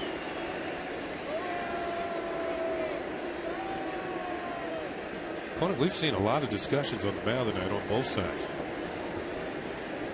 Trying to get on the same page in the early going of the season. That's part of it. You know, in the Toronto side, obviously you had a young pitcher, Kyle Draybeck, and the veteran catcher, and kind of struggled early in the game with his control, so you could see that slowing the game down. 1-2 pitch in the dirt. Another good stop by Molina. We've seen both catchers tonight excellent on blocking baseballs in the dirt.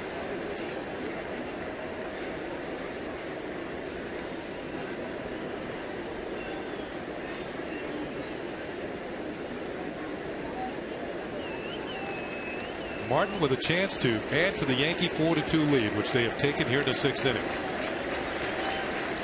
outside. And the count is now full at 3-2. On deck is Brett Gardner.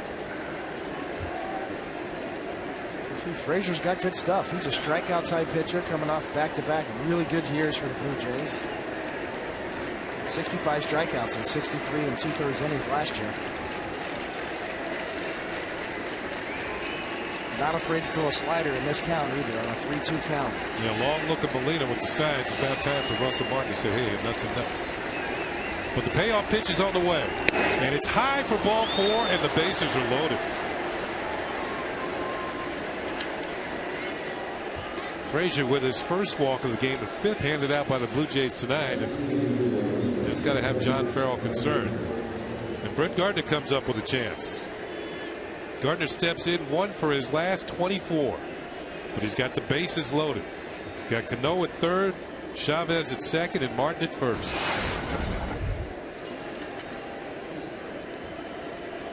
And I'll tell you what, in these situations when you've been struggling, the dinkiest hit could get you going. Just anything positive. First pitch misses, ball 1.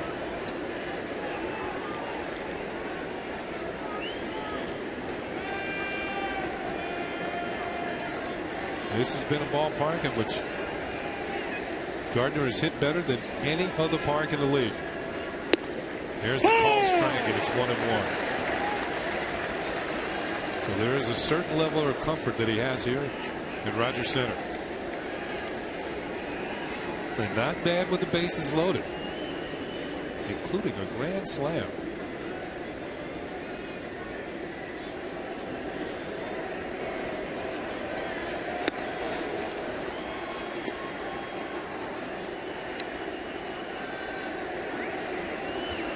Two balls and a strike now on Gardner.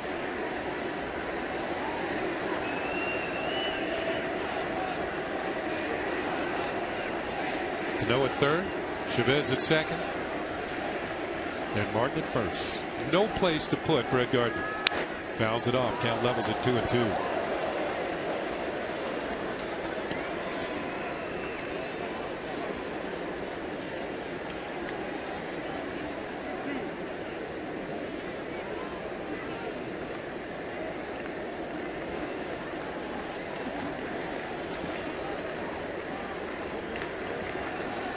A grand slam that you saw in the graphic, Gardner actually hit it against the Toronto Blue Jays at Yankee Stadium.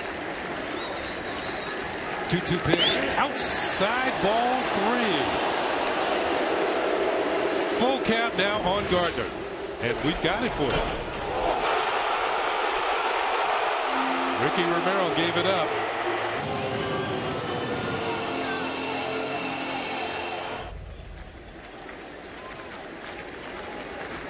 Three balls, 2 strikes, bases loaded, 2 outs. The runners will be going, and Molina's going to call time and talk it over with Jason Frazier.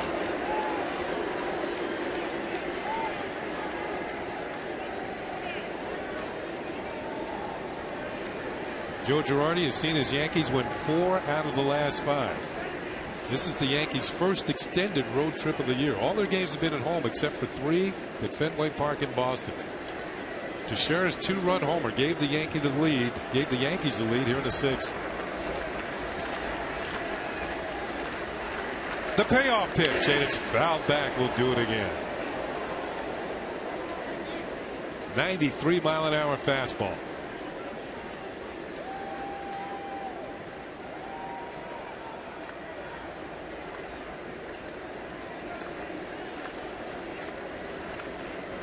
Hearts are beating a little quicker here in the top of the 6th. Good at bat by Brett Gardner right here. Good swings. Work the count to 3-2.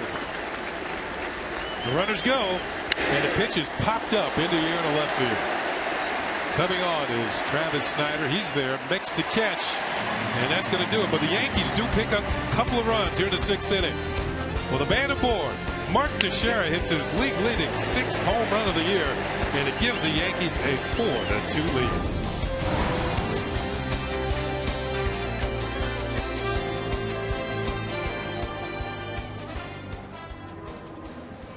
time to join the movement.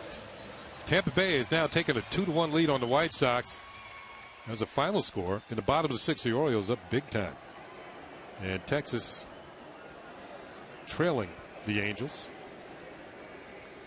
And the Red Sox getting underway a little bit later on. The same for Detroit and Seattle out at Safeco Field. A.J. Burnett here at Rogers Center in the bottom of the 6th inning.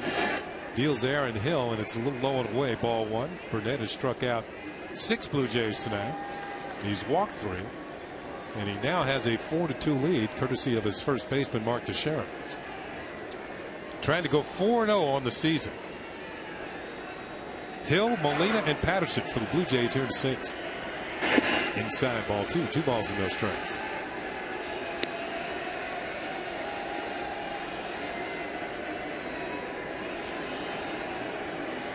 Two and 4 in his career against his former team.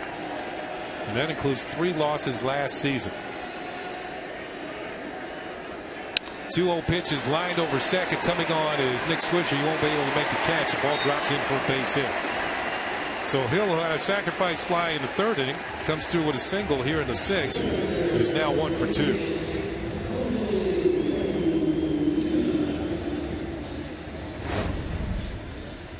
A.J. Burnett given the lead here. Makes a good pitch. Away, almost off the plate. Aaron Hill off the end of the bat. Strong enough to get it between second and Mr. Swisher and right. And he's probably shielding from the lights a little bit. Those humpback liners are the ones that give the outfielders problems.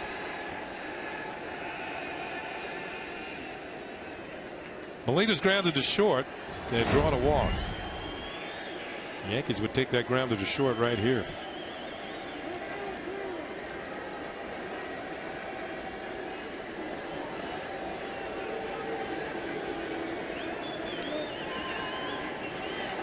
Molina 0 for 1 tonight, hitting .333 in limited time during the season.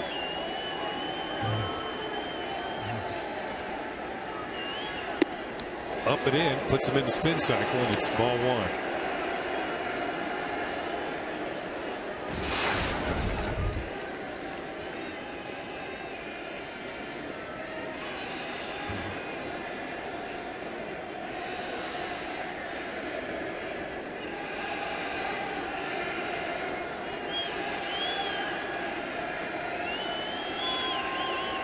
Runner goes. The pitch is fouled off. Blue Jays put a hit and run on, despite the fact they were down by 2 runs.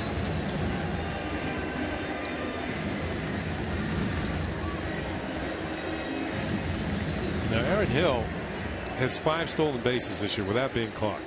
His career high is 6. So sometime in the near future he should eclipse that. That wasn't a straight steal, it was a hit and run.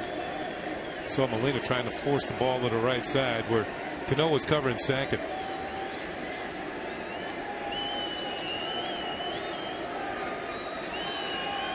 Runner goes again. The pitch is swung on and missed. The throw to second, and he's going to be in there with a stolen base. Aaron Hill has tied his career high in stolen bases. Russell Martin's throw was in the dirt. Cano trying to come up with it and make the tag all in one swipe. But Hill is safe at second. Well, a stolen base, and looks like he's injured.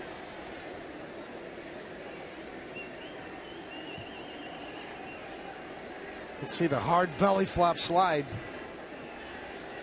Might have knocked the wind out of him, or maybe he's coming up limping a little bit. I think you're right, Kenny. He might be injured. He's not used to stealing all these bases. He's trying to walk it off.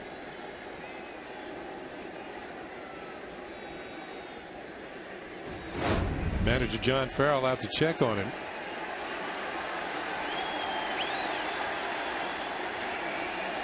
And Hill is going to come out of the ball game and be replaced at second by John McDonald.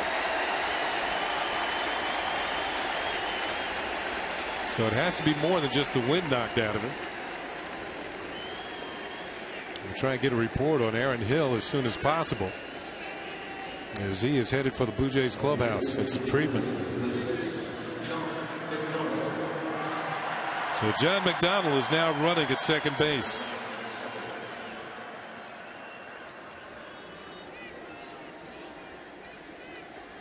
After Aaron Hill steals second base, Molina's up there with a count of a ball and 2 strikes, but now a runner in scoring position.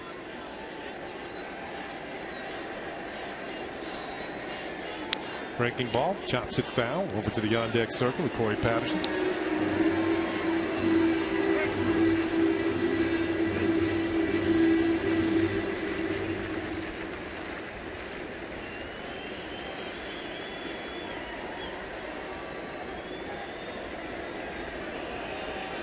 McDonald at second. And Molina takes outside. 2 balls and 2 strikes.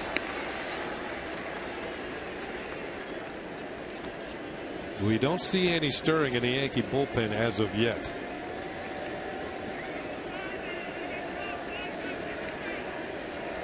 Burnett up to 85 pitches.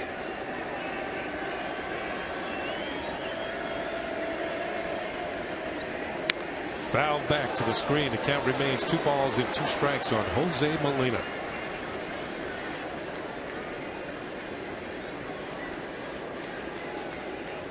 Joe Girardi on the left and Larry Rothschild on your right.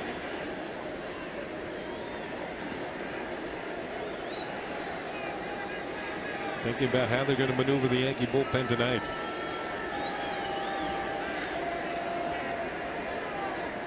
Molina fouls another pitch off. He's hanging tough.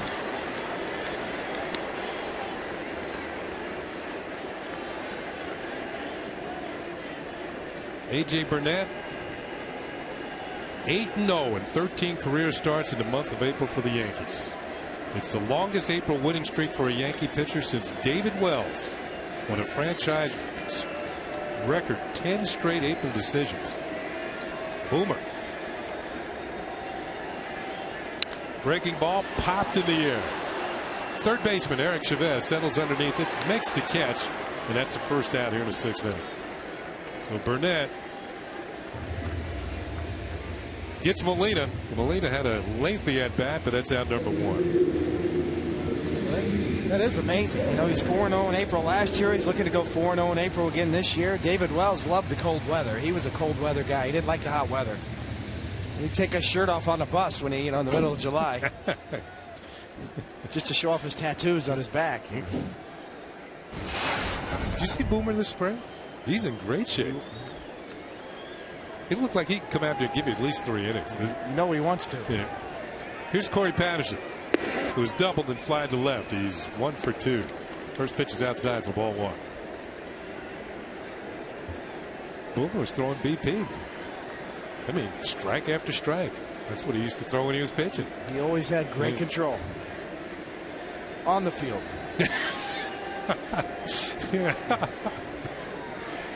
The 1-0 pitch to Patterson's upstairs for ball 2. Two balls. I hope he's not watching. 2 balls and no strikes. He'll give you a call, Coney. Your phone's going to be blowing up after the game. He'll let me know. He will. It's all true, though. I speak the truth. Yeah. Well, you were with him a lot of those times, weren't you? I was.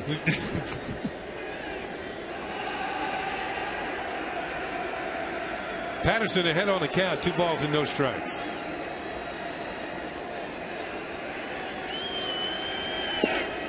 Low, ball 3. 3-0. So A.J. Burnett 1 pitch away from putting the tying run on base with 1 out here in the 6th inning.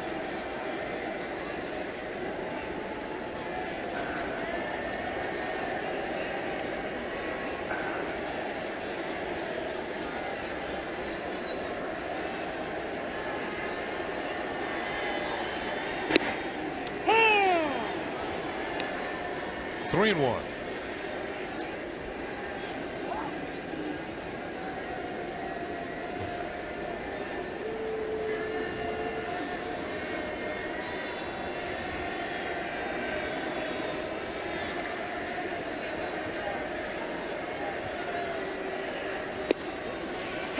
Strike 2. Fastball at the knees. 94 miles an hour. Still getting it up there pretty well.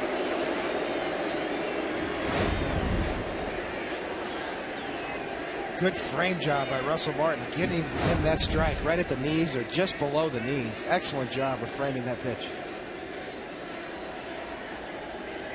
3-2 pitch on the way. and it's high and away for ball 4. So 2 on with 1 out. And Larry Rothschild's going to come out and talk to A.J. Burnett. With Edwin Encarnacion coming to the plate, Joe Girardi's on the phone, and we are going to see some stirring in the Yankee bullpen. 4th walk handed out by A.J. Burnett tonight. Encarnacion is singled and struck out and called out on strikes in the 4th inning. You know, I haven't been an outfielder for all these years in the major league. I never got to hear what went on the mound. And when I got back to the dugout, I was afraid to ask. So, just a reminder of the situation? You do. You know, you're probably talking mechanics here, situation, the hitter who's up, what you've done the last time, mechanically maybe, you know, what he sees.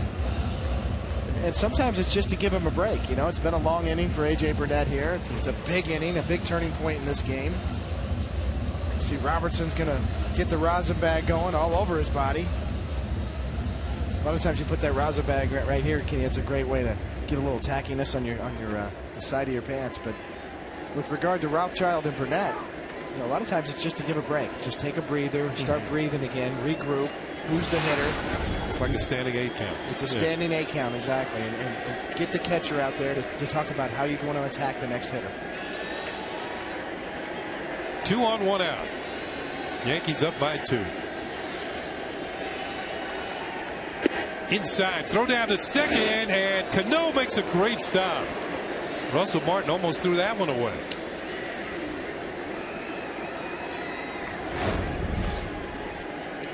You can see Martin trying to steal it out for A.J. Burnett to help him out in this inning. And threw a little cutter. He did. That ball sailed on him, and Robinson Cano with an excellent play.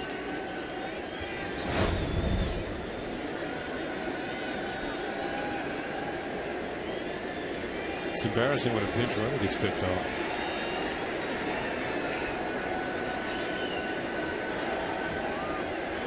Outside, 2-0. 2 balls and no strikes. You heard Ron Colbert.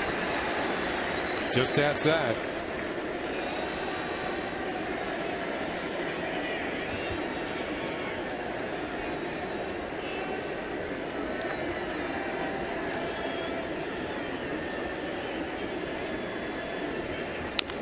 Little bouncer down to third base line. It's going to twist foul, and it'll be 2 balls and a strike. You're right, Tony. This is a big part of the ball game. The Yankees can go to their bullpen, which has been so effective in the early going here. Get Burnett through this inning. He's coming up on 100 pitches. Right now, stands at 97.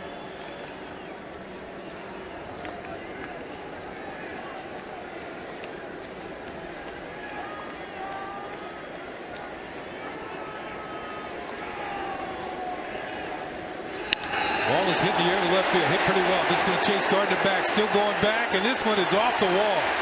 1 run is scored. Patterson's the third. They're going to hold him up there, so it's a 4-3 ball game. As Encarnacion ahead on the count rips a double over the head of Brett Gardner in left field.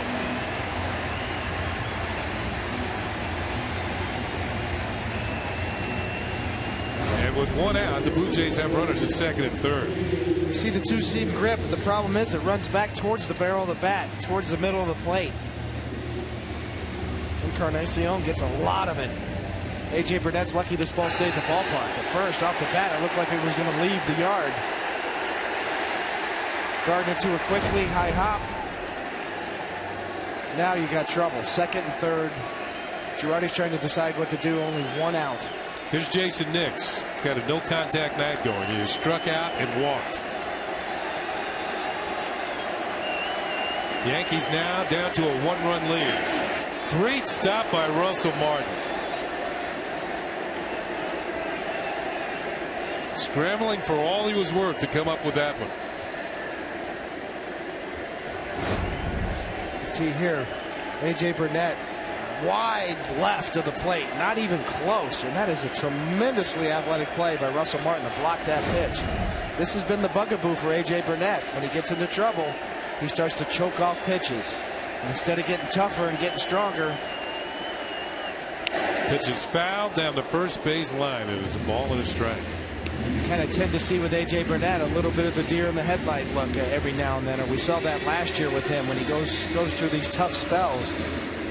See Larry Rothschild, the pitching coach, also concerned, and a very concerned look on his face. But this is the key for A.J. Burnett in these types of situations, to be able to knuckle down and get tougher and make better pitches to win the game right here. That was pitch number 100. You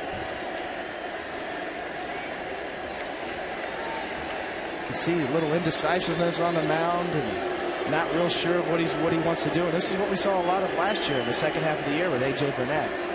He's got all the talent in the world. He's got the repertoire to be a big-time pitcher and a big-time winner. It's these spots in these parts of the games that have really hurt him in the past. Low and away. The ball gets away from Martin. Patterson thought about it, but now goes back to third base. See Russell Martin trying to milk A.J. Burnett through this inning. Another pitch in the dirt. You see Martin gets crossed up there almost a little bit. Instead of going to block it, he almost reaches out and tries to catch it. Almost a mistake.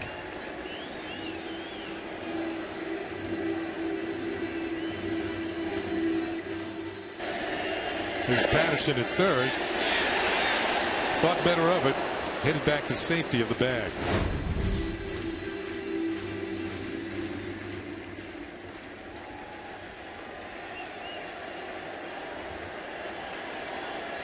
This is the point in the game where you know this is probably your last inning as a pitcher. You've got to air it out right here. You've got to make your best pitches of the game right here. 2-1 pitch swung on it, missed strike two. 95 miles an hour. Maybe the best fastball he's thrown all night. And that's what you want to see from a frontline starter. Right on the corner as well.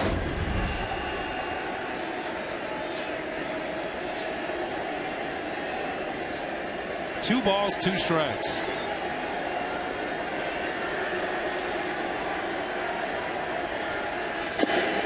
Ball three. Breaking ball misses. Count goes full.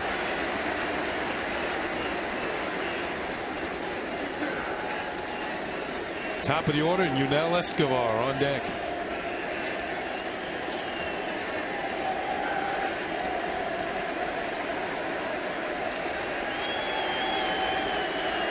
Here's the 3-2 pitch.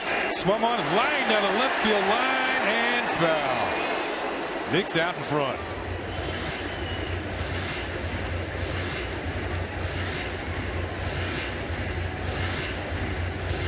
Tony, you know, you've been in this situation before. You know, one thing I've always felt about you watching you pitch over the years, your ability to improvise and come up with something a little different and get yourself out of jams.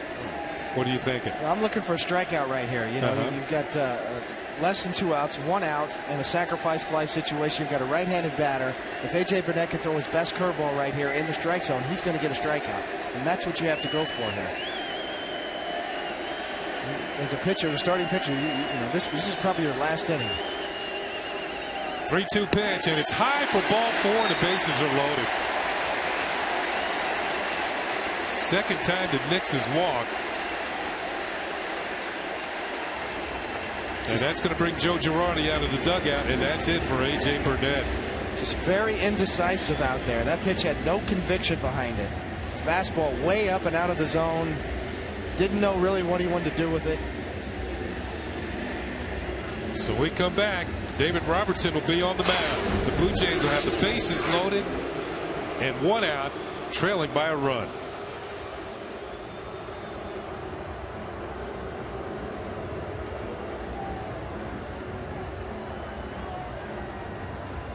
Driving machines. You can see Yunel Escobar has come to the plate here with bases loaded. He's 0 for 3. Travis Snyder following him has struck out twice. He's 0 for 3. The big hitter has been Jose Bautista, 1 for 2, a home run. He scored a couple of runs. Aaron Hill with a 1 for 2 ball game going. But right now, A.J. Burnett leaves a mess for David Robertson. Bases loaded, 1 out. This is Robertson's 7th appearance of the year. And he's been just about spotless. 5 strikeouts in 5 1/3 innings. 3 hits and a couple of walks.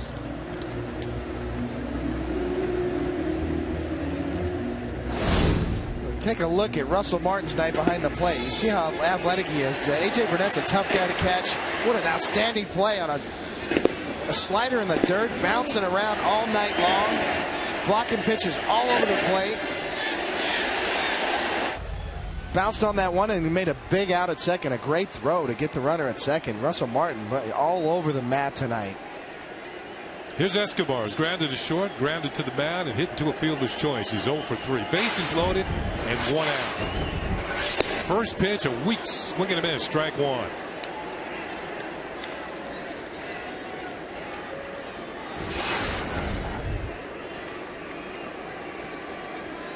Speedy Corey Patterson at third base.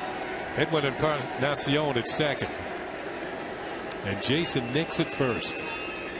The 0-1 pitch, fouled back, and Robertson jumps ahead quickly. No balls and 2 strikes. Only 1 out. Yankees up by a run. Joe Girardi made the move to bring Robertson into a tough situation. Robertson jumping up 0-2. You still got to be careful here in the dirt for a curveball in the dirt.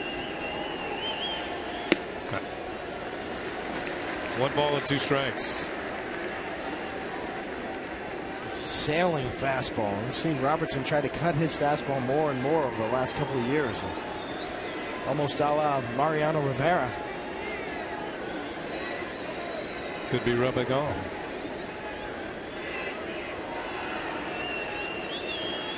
One-two pitch. Fouled off down the first base side. 1 ball and 2 strikes. Robertson wants to talk to Russell Martin. Halfway between home plate and the mound, they have a little powwow.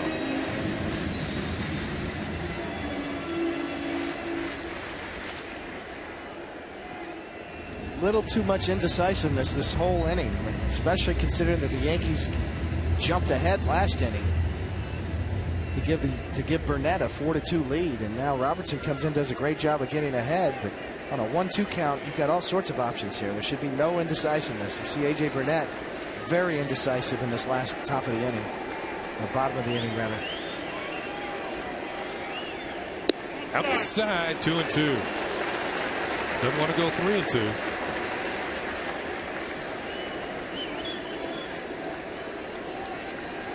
Travis Snyder would be next.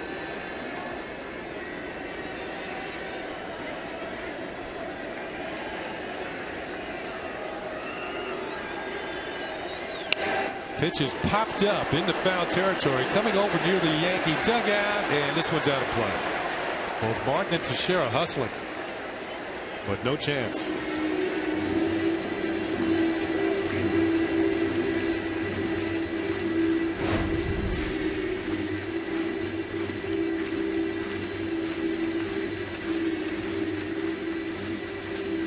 You use the shin guards to slow yourself down. Right into your living room. Say hello to Russell Martin.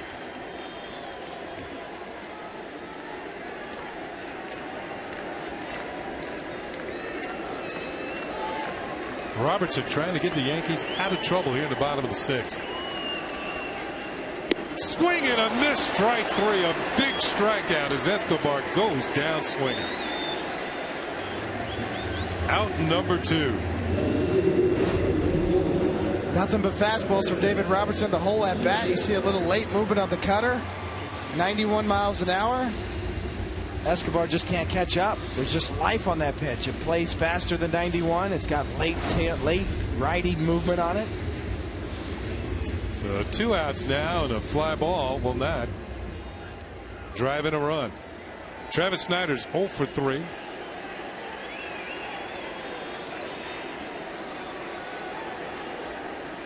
And he takes a pitch for a called strike. Snyder just 4 for his last 38. And that's what he's done tonight. Struck out twice and grounded out.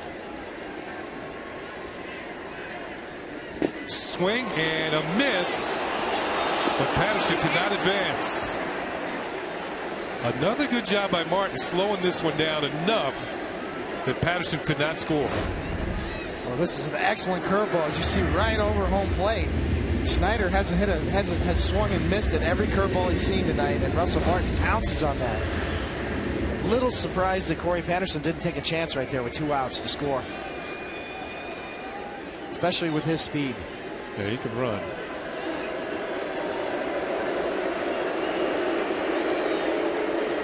Russell Martin's going to have to block another curveball in the dirt right here. Because Travis Snider has not come close to hitting a curveball either from A.J. Burnett or David Robertson. He's been waving.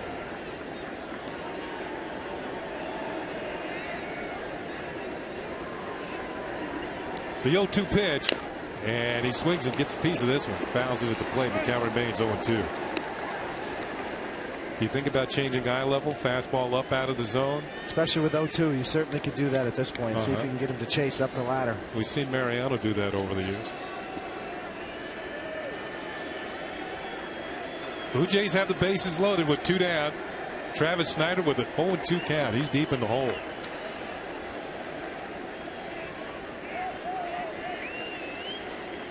Curveball got him. A swing and a miss, strike 3. And he breaks the bat over his knee. And David Robertson, what a job by the young right-hander.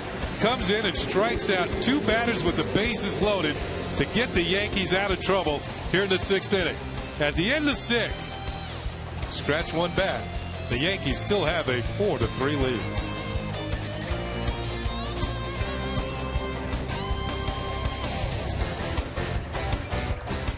Which is brought to you by BMW, the ultimate driving machine. Nobody with a multiple hit game going, but the big blow was the 2-run homer by Mark Teixeira. That has the Yankees in the lead 4-3 as we go to the 7th inning. Derek Jeter's going to lead it off. He's 1 for 3. Hit the ball hard 3 times tonight. Single, line to right twice. Fouls this one back, strike 1.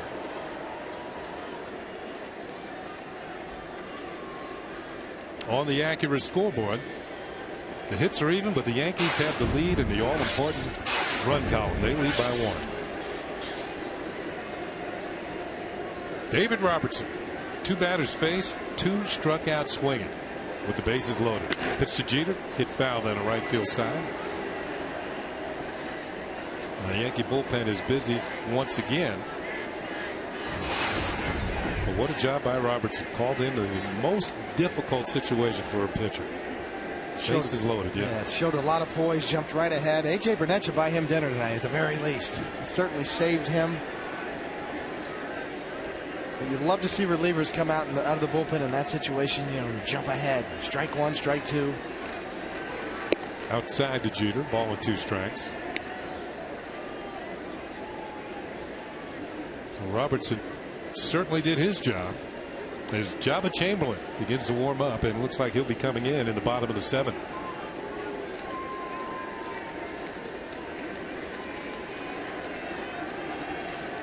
One-two pitch, bouncing ball to short for Escobar. Chest high hop. The throw to first is chest high to Lind, and there's 1 out. Jeter now 1 for 4.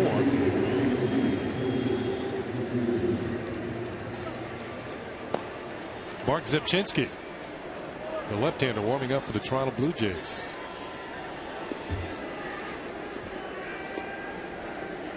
Granderson had a big hit last inning. Stretch a hitting streak to 5 games. He was on when Teixeira hit the 2-run homer. And a solid single to right field. And he is 1 for 3 on the night. 7 for his last 22. And check swing, foul, tips it at the plate for strike 1. Tried to hold up, but couldn't do so.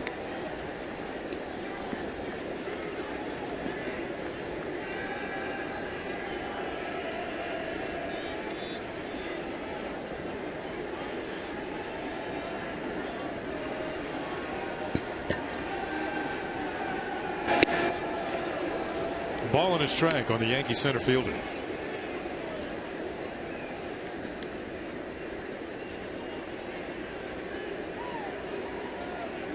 With Zepchinski warming up in the bullpen.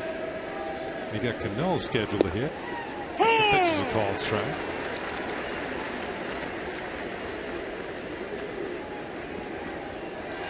John Farrell might want to use the left-hander for Robbie Cano. We've got Chavez after Swisher. Nice way that Joe Girardi staggers his lineup, putting the switch hitter in between the 2 left-handers. 1-2 pitch to Granderson, and it's low and in the dirt. 2 balls and 2 strikes. This is the first game of a 2-game series, and only the 4th game of the season for the Yankees on the road.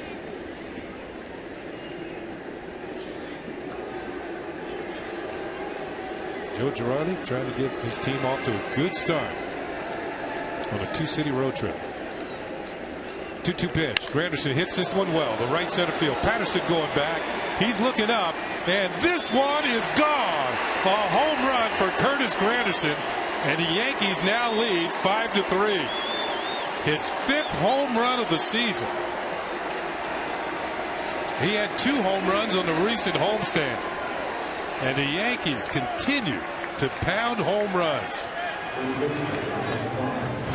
Granderson's had good at-bats all night. He just hammers his changeup out over the plate. You see Frazier's reaction. You could just tell by the sound of the bat. That shows you the kind of pop that Granderson has. What a quick bat, quick wrist through the strike zone. Ball just jumps off of his bat. And what a catch by the fan in center field, too. You see Frazier, that's the look of a pitcher that just can't believe it. Man, that pitch was a pretty good pitch, and Granderson went out and just snatched it, yanked it out of the yard. Teixeira takes a pitch for a call strike. He's 1 for 2. Curtis Granderson. Since last August, the middle of August, he had 14 home runs from that point on to lead the Yankees. Here's another look at the play by the fan in center field. That's coming prepared. Nothing to it. Nothing to it. It's easy. Like he does it every day. 1 ball, 2 strikes to Teixeira. The Yankees have now hit 29 home runs in 15 games. Not quite 15 ball games.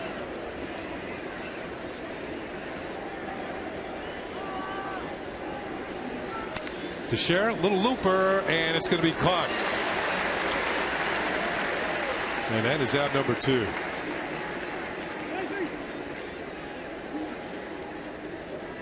And now, with Cano coming up, John Farrell is going to go for the left-hander. Zepchinski is warming up in the bullpen, and he's coming in. So that's going to be it for Jason Frazier.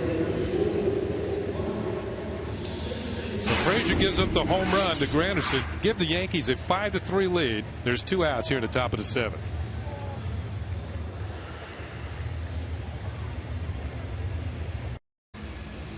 Jason Frazier out of the ball game. And a new pitcher, Mark Zepchinski.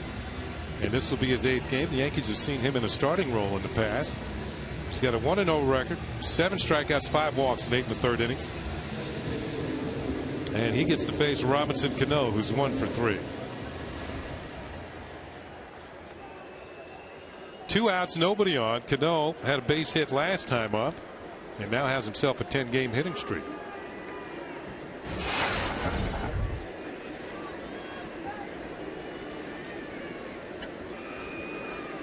So the Yankees, courtesy of the Granderson home run, up their lead to 2 once again. Continue to be powered by the home run ball. Instant runs. Cano takes one inside for ball 1.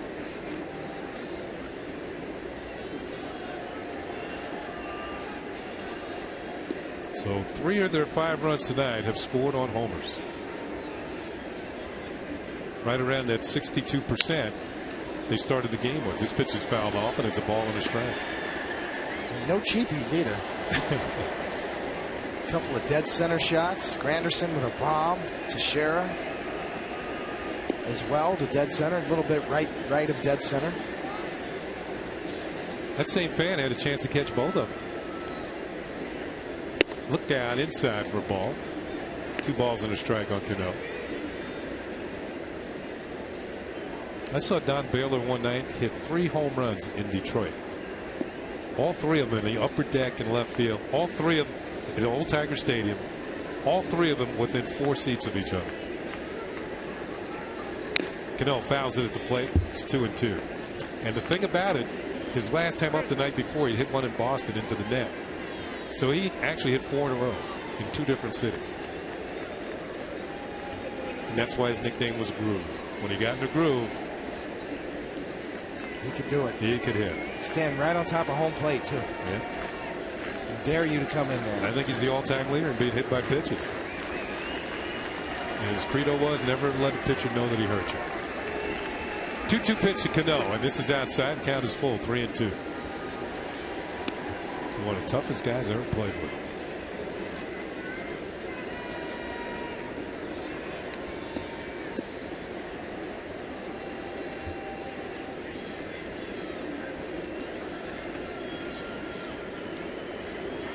Cano has worked the count full at 3-2 with 2 down.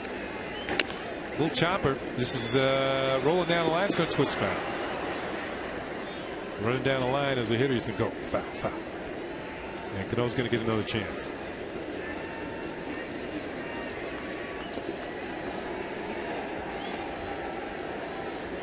Here's Alex Rodriguez,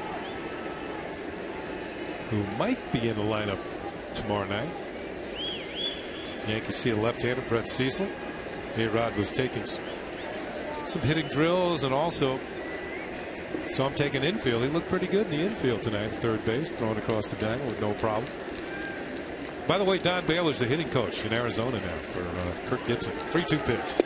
And Cano swings and misses strike 3. So Zepchinski comes in out of the bullpen, strikes out Robinson Cano. But Curtis Granderson going to leave the yard. His 5th home run of the year gives the Yankees their 5th run of the night.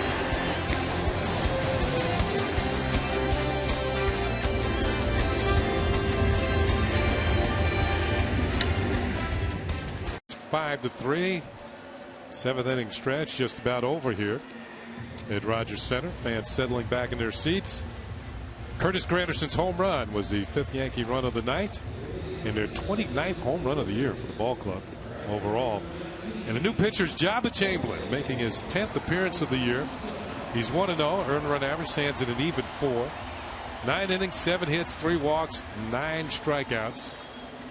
And he'll get Bautista, Lind, and McDonald here in the bottom of the 7th.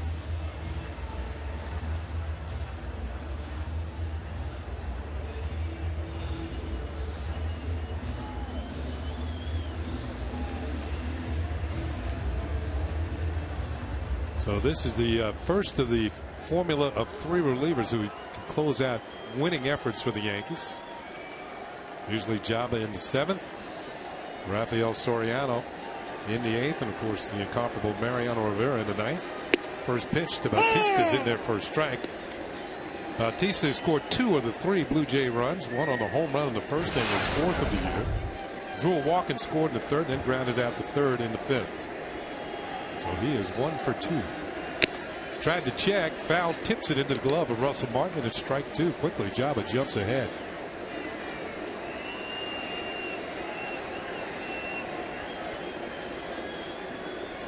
Try and tease him here, Tony, down the way. I think so. Jabba likes to throw his breaking balls to get strikeouts. You see, he goes with more of a curveball there. He shook off to get to the curveball. You see the AL rank for the Yankees bullpen this year. Solid ERA, 2.30 average. Swing and a miss, strike 3, and Mariano with all of those saves. So Jabba strikes out Bautista, and there's 1 down. Mariano's automatic. See, Jabba loves it. Then he goes right to his slider. And it's such a tight slider. You wonder how a guy can swing at that, especially a great hitter like Bautista. And that just shows you how quick Jabba's slider is when it's right. He's getting good spin this year. He's been throwing the ball overall very well. 9 Blue Jay strikeouts tonight. Here's Adam Lind, who's single, reached on the fielder's choice, and he too has struck out 1 time. It just missed, and it's ball 1. Seeing Jabba Chamberlain's velocity creep back up again this year to almost his rookie year days at times. Here's a call strike, 1-1.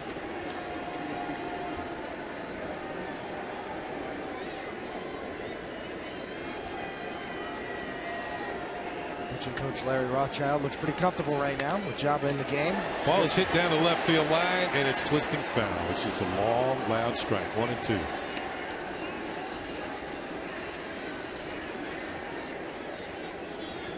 Eight for 15 lifetime for Adam Lind. It's pretty good numbers with a home run.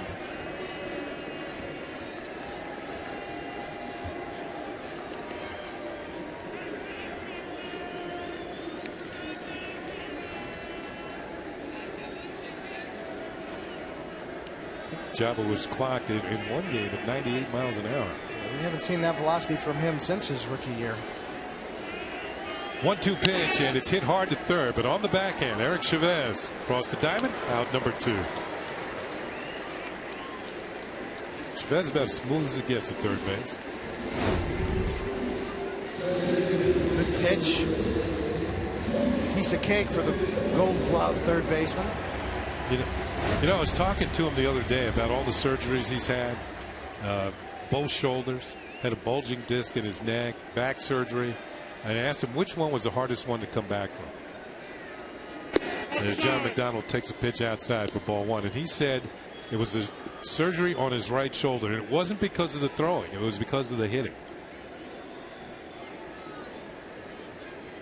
That pitch is high, ball 2, 2 balls and no strikes. 2 outs, nobody on. We're in the bottom of the 7th inning. Yankees leading by a couple.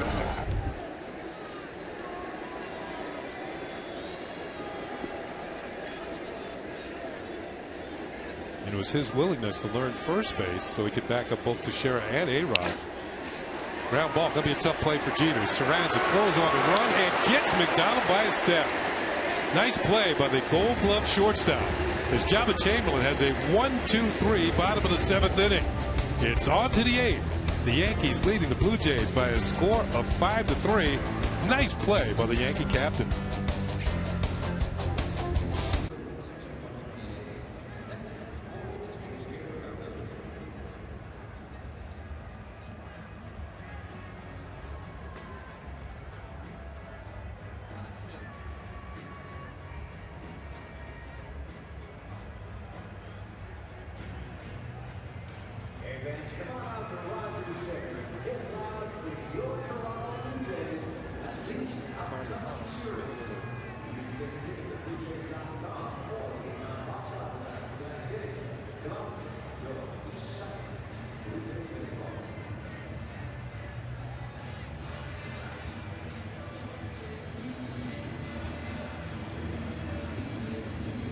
Fans, the out-of-town scoreboard is brought to you by ING Direct. Save your money. Member FDIC. Orioles are having their way with the Minnesota Twins. 11-0.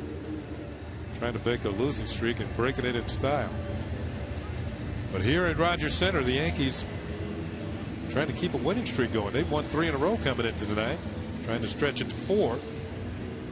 New pitcher coming on for the Toronto Blue Jays is Carlos Villanueva.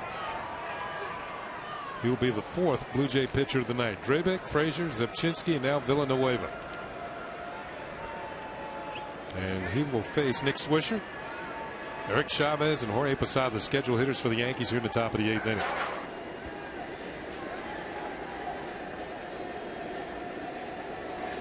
Swisher swings and misses strike 1.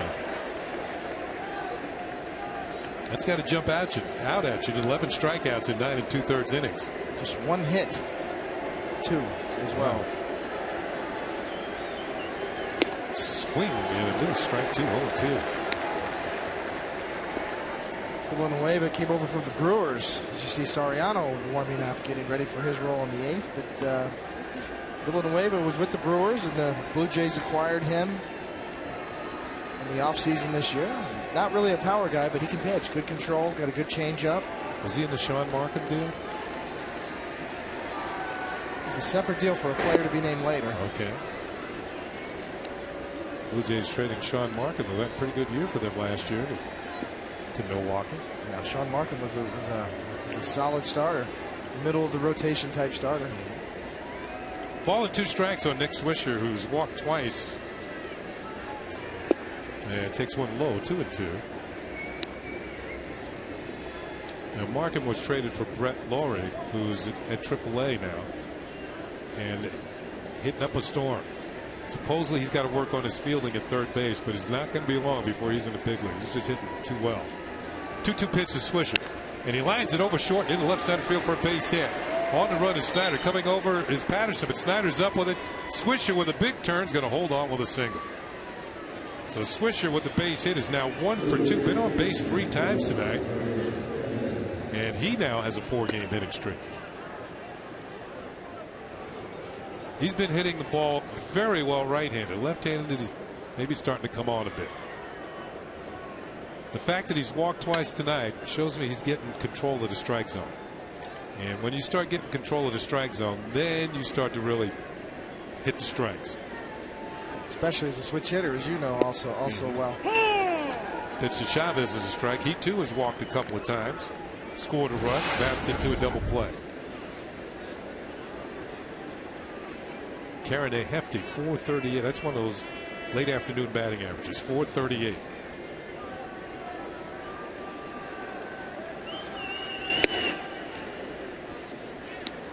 A lot of people saying it's 438 somewhere in the world, right? That's right.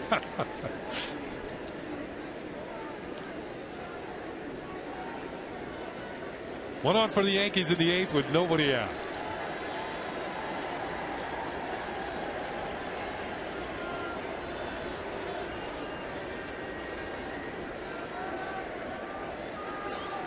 Check swing. Did he go? There's an appeal. No swing, says Jim Joyce. And it's 2 balls and a strike on Eric Chavez. Nah, he didn't swing.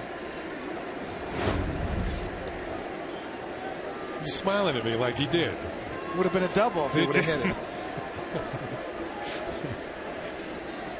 Typical pitcher. Right? Yeah, that's right. They want everything. Here's the 2-1 pitch on the way. Swings at this one, fouls it back. 2-2. Eric Chavez, in all those years with the Oakland A's, pounded out 230 home runs in his career. Gold Glove third baseman with some pop. Came up with a big hit Sunday night. Single that drove in a go-ahead run, broke a 5-5 tie. The Yankees won it 6-5 against the Texas Rangers at the stadium. Next pitch is fouled off down the left field side. And it's 2-2. Yankees were able to take that series from the Rangers 2 out of 3. Doing it the hard way, dropping the first game, then coming back and winning the next 2. That was after a 2-game sweep of the Baltimore Orioles. So 4 out of 5 at the stadium and take that momentum out on the road. Try and build on it. Texas is a good ball club too this year. They look solid to me. 2-2 pitch, and that is high. The count is run full at 3-2. We'll watch Nick Swisher at first base.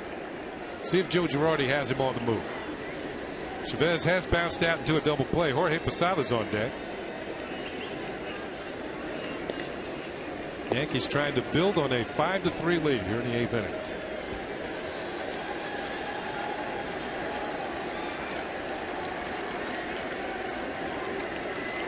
Swisher's going. The pitch is on the way, and it's popped in the air to left field.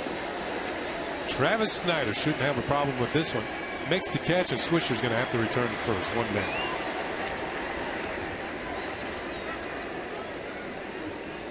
The other day against Texas, the Yankees hit into 6 double plays. Set a club record. So if you notice, Joe Girardi has a lot of runners in motion here in Toronto. Trying to stay away from those double plays. And although the Yankees have hit the 2 tonight. Martin and Chavez. Here's Posada, drove in a run in the second. With a solid single, then struck out and grounded out. 1 for 3 on the evening.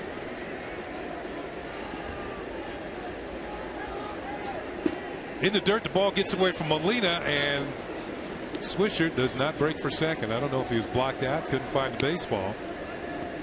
But it looked like he might have an opportunity to get down to second base. You can see him shaking his head. He just didn't pick it up. You see Posada saying, go ahead. Well, we all know the old saying, he who hesitates is lost. That pitch is off speed pitch, misses. 1-1. When this guy would make it 2-0, you don't want to be out. Let's put it this way. He who hesitates can be out.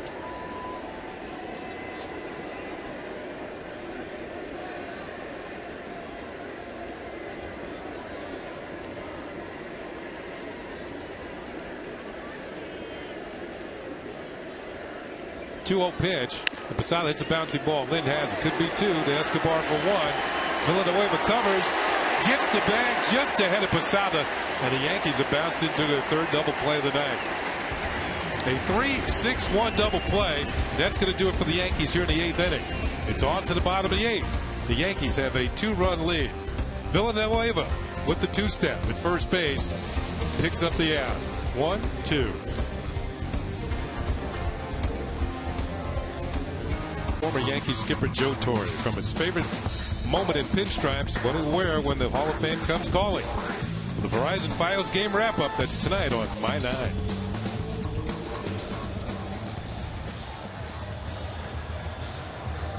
And he will be going to the Hall of Fame. Rafael Soriano comes on here in the 8th inning. This will be his 8th appearance. The ERA somewhat inflated, 8.10. He was the winner on Sunday night when the Yankees took the series 2 out of 3 from Texas. First batter up for the Blue Jays here in the 8th is Jose Molina. And first pitch to Molina, Patterson, and Encarnacion scheduled to face Soriano here in the bottom of the 8th. So Jabba Chamberlain had a 1-2-3 7th with a strikeout. Now turns it over to Soriano here in the 8th. Swing and a miss, and it's a ball and a strike.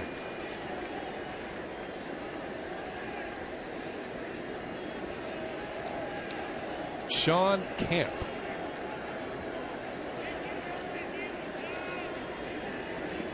Heating up for the Jays. Swing and a miss. Strike 2 to Molina. 92-mile-an-hour fastball.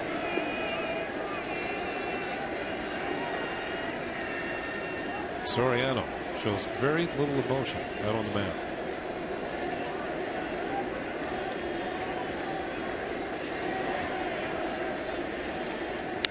Ball is fouled back. Molina got a piece of that one.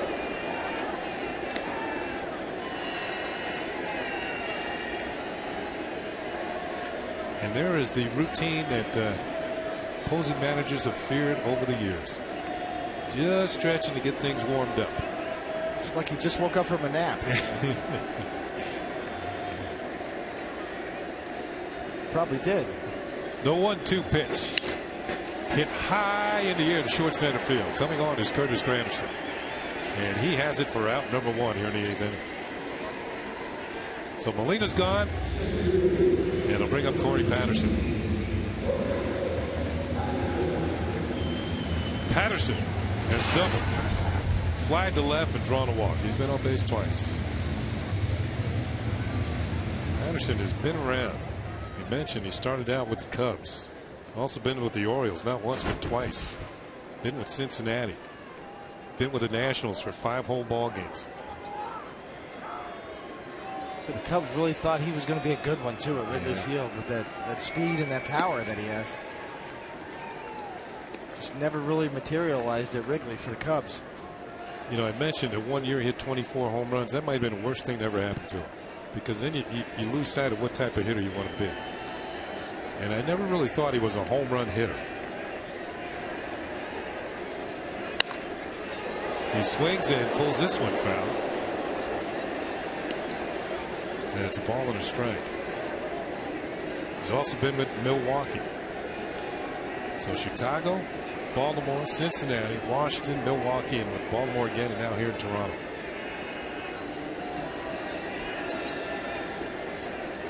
One year in Baltimore, he stole 45 bases. Pitches. Where's that, David? That's just sometimes, you know, sometimes the umpires miss him too, you know. I mean, good pitch right there. Ron Copa's been good all day, but that pitch has got a lot of the plate, and maybe he's going to see that a little bit low, but that's a strike. Looked pretty good to me, too. I might have a swing at that. There's another one just a little bit low, and it's 3 balls and a strike.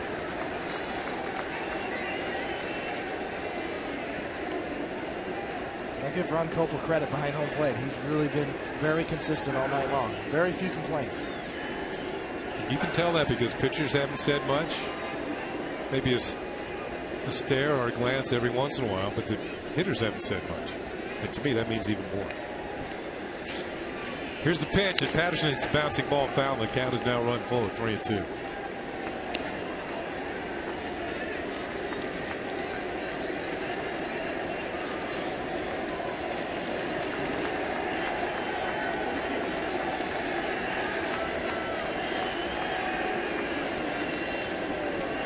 Soriano now with a full count, faced with a full count to Corey Patterson. And here's the pitch. High and away, ball 4.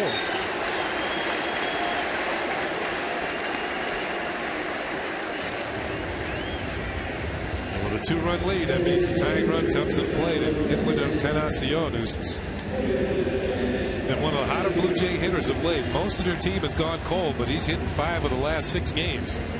And he's 2 for 3 tonight with a single and a double and a run batted in.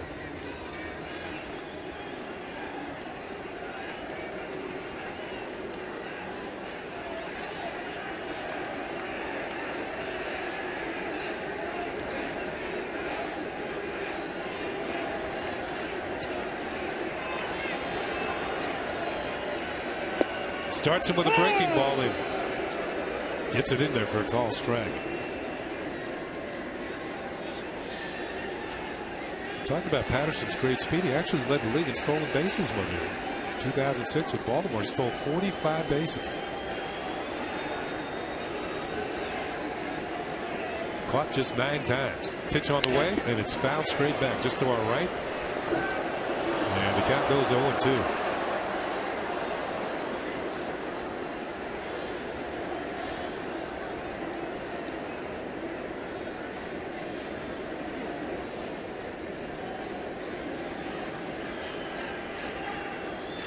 See how Soriano goes about trying to finish off a right-handed hitter on an 0-2 count. Little chopper foul. He tried to get him to reach for one out of zone. He just got a piece of it.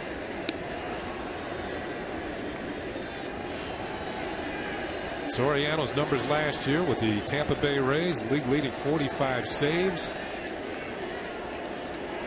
Came just about automatic. I remember him throwing a little harder last year. It seemed like he was up in the mid-90s. It looks like he's throwing more sliders this year to try to finish hitters. Ooh, good swing by Encarnacion there and fouled it straight back. I want to stay away from there. Yes, with this guy. Encarnacion was very promising when he was in Cincinnati. They really thought he was going to be their everyday guy playing third base. Came over to Toronto in the Scott Rowland deal. Toronto sending Scott Rowland to Cincinnati. I think Rowland wanted to be closer to his home in Indiana. Look at him traded to Indianapolis.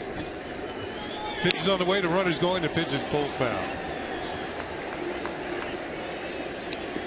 Now Scott Rowland, veteran third baseman, Gold Glover, solid player. Matt Farrell has seen his team go 3-7 on a recent road trip. Sometimes you come home, you get things going. They get beat up at Fenway Park and they come home and the Yankees are waiting for them. That's life in the AL East.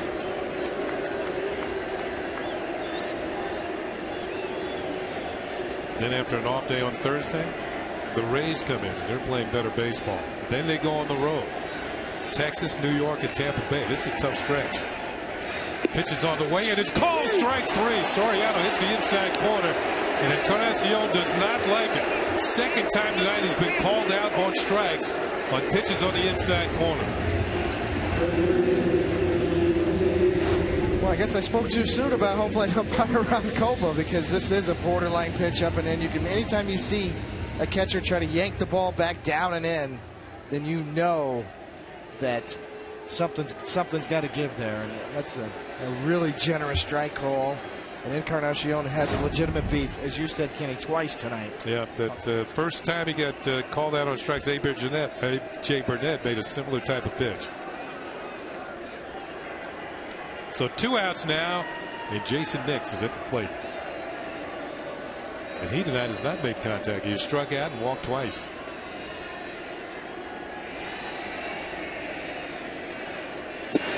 Breaking ball is low for ball 1.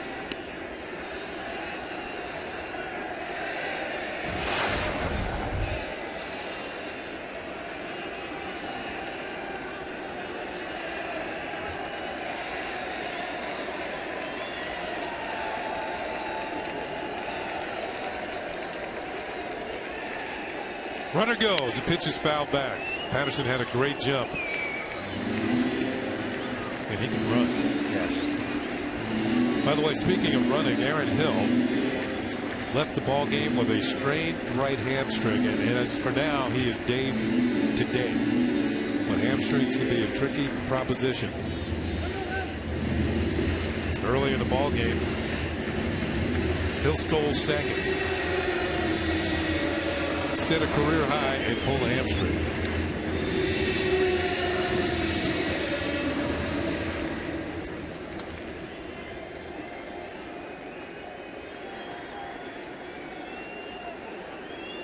Patterson, a legitimate stolen base threat at first, not going, and the pitch is hit in the air, fouled on the first base side.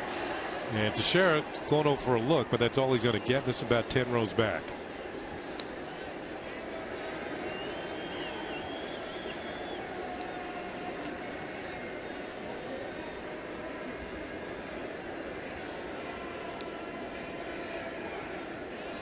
Soriano, a pitch away from putting the Blue Jays away here in the 8th inning.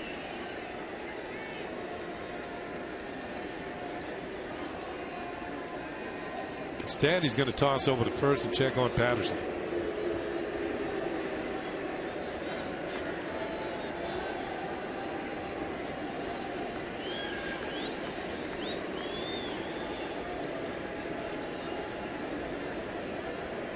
Patterson goes. The pitch is high. The throw to second is high, and he is in there. Cano missed the tag, and Patterson has his 3rd steal of the year. Well, the Blue Jays continue to pile up the stolen base numbers.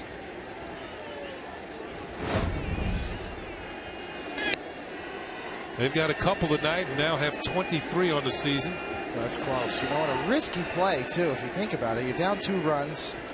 Well, he just missed them, didn't he? Just missed the tag. You almost run yourself out of an inning there. Ball is hit high in the air to the right side.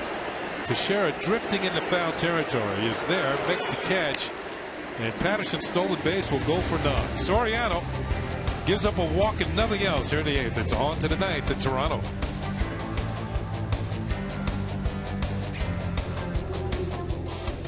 Mazda, Zoom Zoom, Verizon Wireless, Verizon 4G LTE. Rule the air on the most advanced 4G network in the world. And by BMW, the ultimate driving machine. Let's see. It looks like it's raining outside of Rogers Center now, Coney. Did you bring a raincoat with you? I did. Uh-huh. No umbrella, though. Well, we'll hop in the cab and after the ball game, head back to the hotel and do it all over again tomorrow night. Sean Camp making his 9th appearance of the year. With 3.52, 3 strikeouts. Not a strikeout type pitcher. Sinker, slider, change-up pitcher. And Russell Martin takes a pitch for a called strike.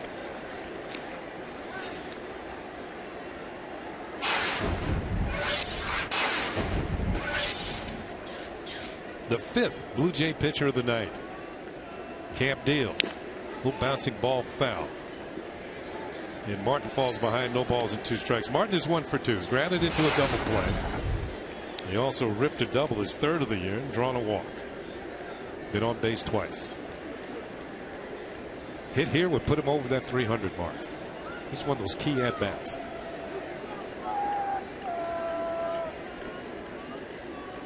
Outside for a ball. Ball with 2 strikes. I see Mariano with his routine, getting ready. Pitching coach, I should say bullpen coach Mike Harkey out there. Ball is hit hard, and a good stop at 3rd by Nix across the diamond in time. And Martin's going to have to wait another day to get over that 300 mark. Nice play by the Blue Jays 3rd baseman.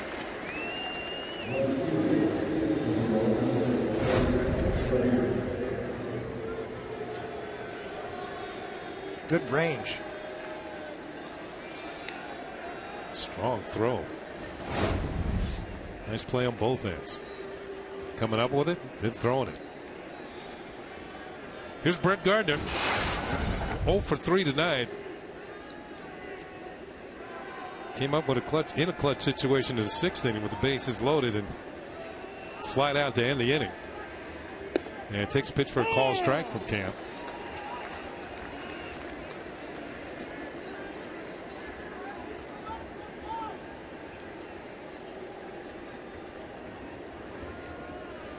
Gardner's at the point now. He'll take any kind of hit. One for his last 25.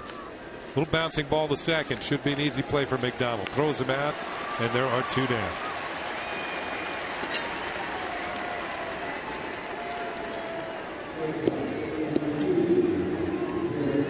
And I'll leave it up to the captain here in the top of the 9th inning. Going way back to the 1st inning, Derek Jeter led the ball game off with a single.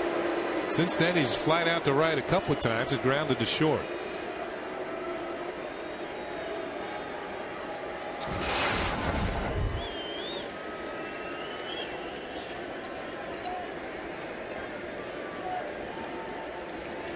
The Yankees have hit 2 more home runs tonight. One by Mark Teixeira with a man on in the 6th inning.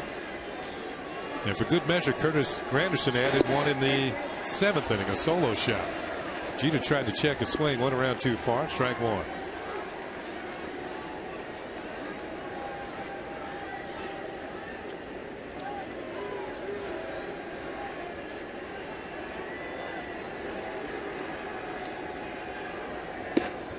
Check swing. And it's strike 2, 0-2. A lot of movement on these pitches from Sean Kemp. Yeah, he's always had good movement, good sinking action. There it goes around too far. And a lower 3/4 delivery on that last pitch, running it in on Jeter.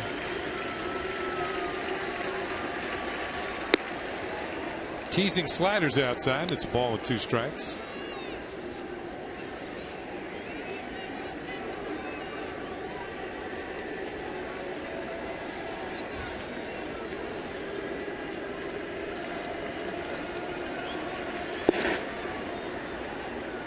Two and 2.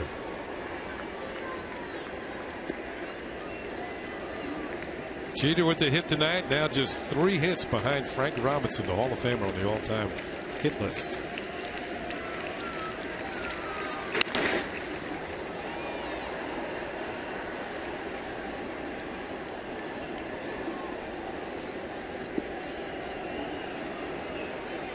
Pretty good crowd on hand. The first of 2. On this Tuesday night, 25,250 paid their way in to see the Yankees and the Blue Jays. 2-2 pitch to Jeter, bouncing ball to the left side for Nix. Easy hop, strong throw, and that's going to be it for the Yankees here tonight. They go 1-2-3. Mariano Rivera will be coming into the ball game, looking for save number 8 on the season. Thus far this year, he's been absolutely perfect. 7 for 7.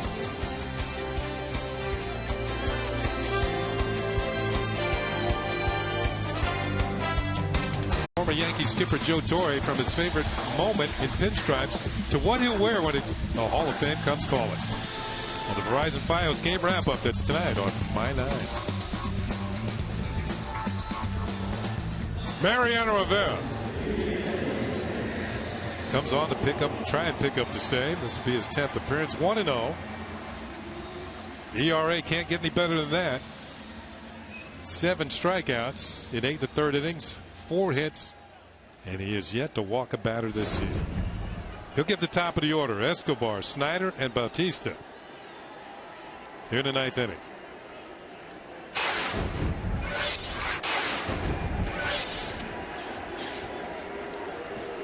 Escobar 0 for 4, takes the first pitch, maybe a little high for ball 1. Burnett started for the Yankees, went 5 1/3, allowing 3 runs on 6 hits. David Robertson came in, and what a job he did. With bases loaded and 1 out, he struck out 2 Blue Jays. Fouled off, and it's a ball and a strike to preserve a Yankee lead. Then Jabba Chamberlain. An inning, no hits, a strikeout. Soriano, a walk and a strikeout, no hits. And now Mariano Rivera. The 1-1 count. And it's ball 2. 2 balls and a strike. You know, Robertson was the guy I thought that really kind of restored order and saved A.J. Burnett's night. And came in with the bases loaded. And as you said, Jabba followed up with a nice inning. Soriano, and here you go, Mo. 2-1 pitch is hit high in the air to center field. Hit well. This is going to chase Granderson back. He's not going to get to it. This one is off the wall and straight away center field. And Escobar is in with a leadoff double here in the 9th inning. A booming double off the wall in center field.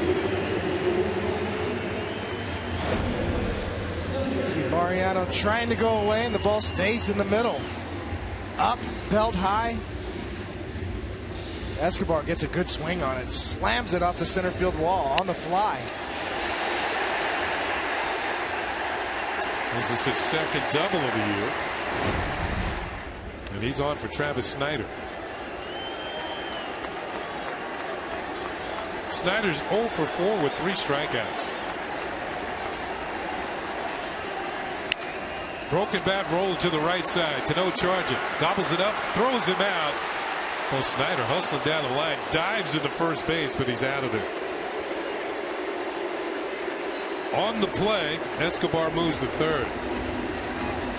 Snyder now 0 for 5, but you can't fault his hustle.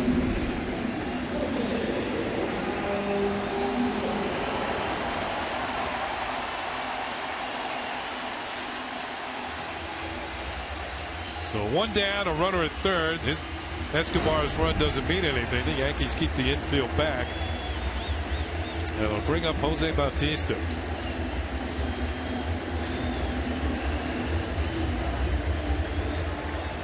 Bautista is homered, walked, grounded to third, and struck out.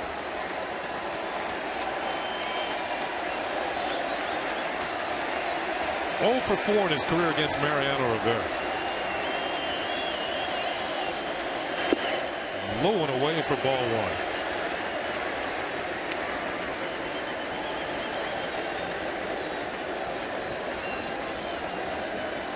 1. Yankees 5, Blue Jays 3. Here in the bottom of the 9th inning. Ball 2. 2 balls and no strikes.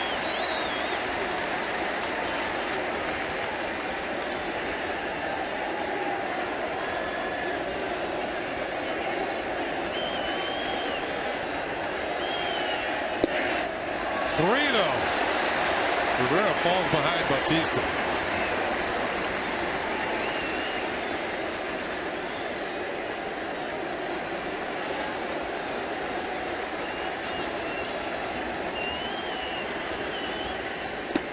Ball gets away from Martin. Here comes Escobar, and he will score.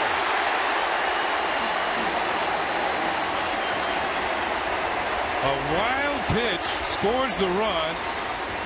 It was also ball 4, so Bautista goes down to first base. It's now a 5-4 ball game. Rare wild pitch from Mariano Rivera.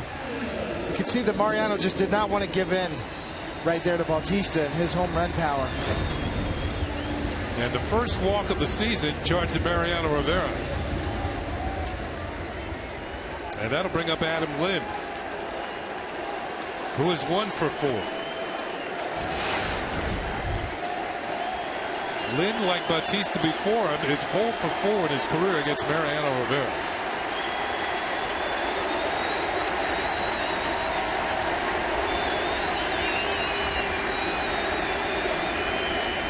Mariano steps off. Bautista does have a couple of stolen bases this year without being caught.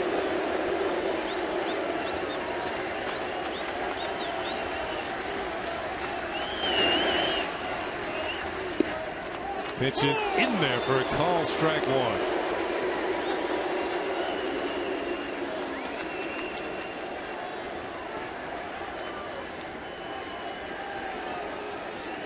This is the most noise we've heard out of the crowd here tonight, as the Blue Jays have scored a run off Mariano Rivera, the first run he's given up this year.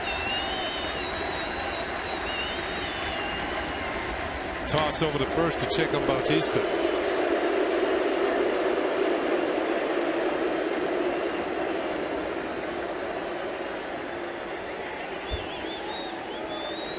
See, Lind has had 4 at-bats against Mariano Rivera and come up with nothing so far.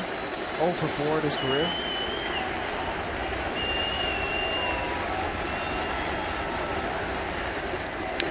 Bouncing ball foul and quickly in the hole. No balls and 2 strikes. A cutter in on the hands.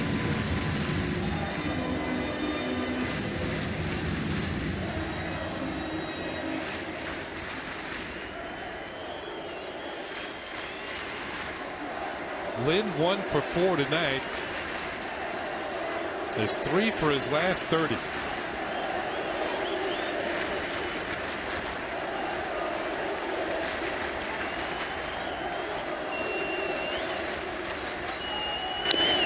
Another cutter in on the hands, fouled off.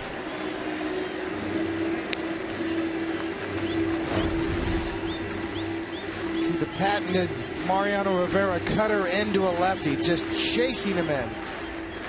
There's just no way to get to that pitch if you're a left-handed batter. Does he have him thinking in enough that he can dot one on the outside corner? That's the game that Mariano has learned to play so well over the years. Back and forth.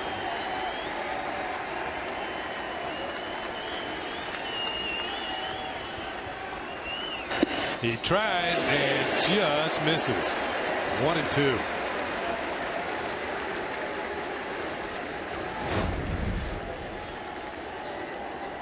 Just a little low, maybe just a little around the plate. You can see Mariano's worried about Bautista stealing too, and he's abbreviated his delivery. Not the normal high kick that you see from Rivera. You see him even try to quicken up his delivery a little bit.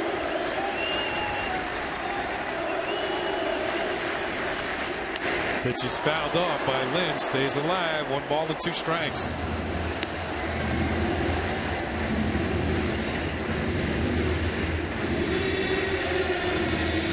Wouldn't exactly call that a slide step for Mariano Rivera, but it's certainly a little bit quicker, a couple of ticks quicker than his normal high leg kick delivery. That's what John Farrell, the manager of the Blue Jays, tries to do, is to get the distraction on the pitcher. Pitch is looped over second. It's going to drop in the right center field for a base hit. Bautista round second. He's headed for third. And the Blue Jays have the tying run at third base with 1 out.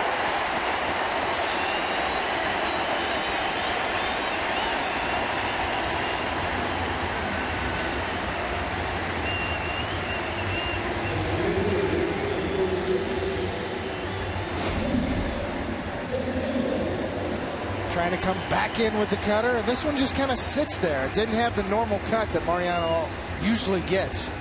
And Lynn just able to get enough of the bat on it to get it over second base. See Bautista hesitating a second, make sure the ball drops in, and now he's at third base with 1 out. And John McDonald will come up. McDonald took over for Aaron Hill, who left the game after straining a hamstring.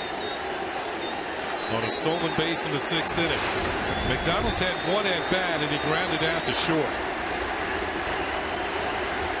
First and third, 1 out.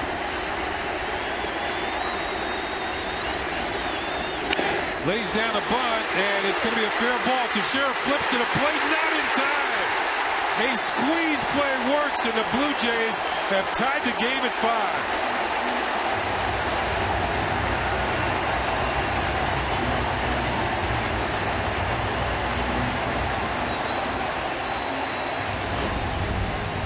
Excellent play by McDonald. Well executed. Teixeira takes a shot, but really had no shot at home. Great effort by Teixeira, but it was just too late. Really didn't have a chance. It goes as a base hit for McDonald and a run batted in. And we are tied at 5. Mariano's first blown save of the year. 2 outs, 1 on for Jose Molina, who fouls it back to the screen.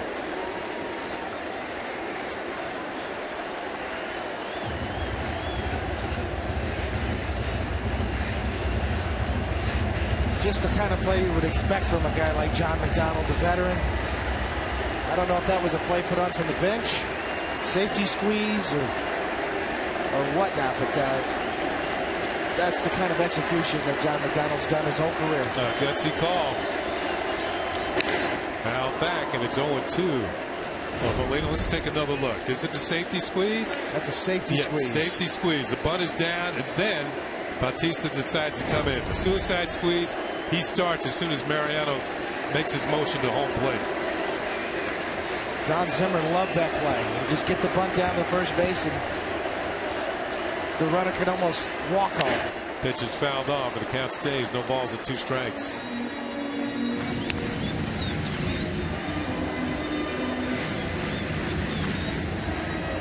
So for the first time this year, Mariano Rivera gives up a lead.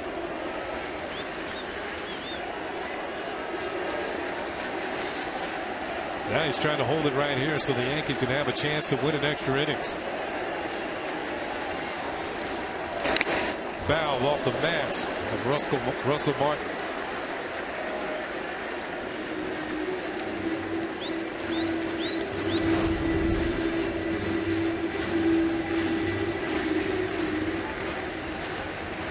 The life of a big league catcher. Russell Martin's had a heck of a night.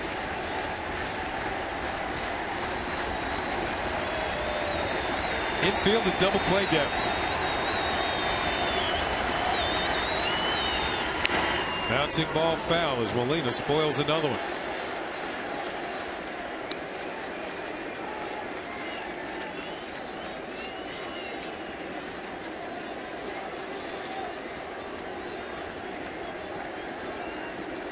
Blue Jays, who've been struggling lately, have fought back here in the bottom of the ninth to tie the game and are threatening to win it. Ball is hit through the hole and into left field for a base hit. They're going to hold the runner at third, and the bases are loaded as Gardner gets the ball back in quickly. Lynn did not have a chance to score. So Molina comes through. Bases loaded, one out, and Larry Rothschild's coming to the mound. And this is more to give Mariano Rivera a breather. Nobody's warming up in the Yankee bullpen. It's all on Mariano's shoulders here in the ninth inning.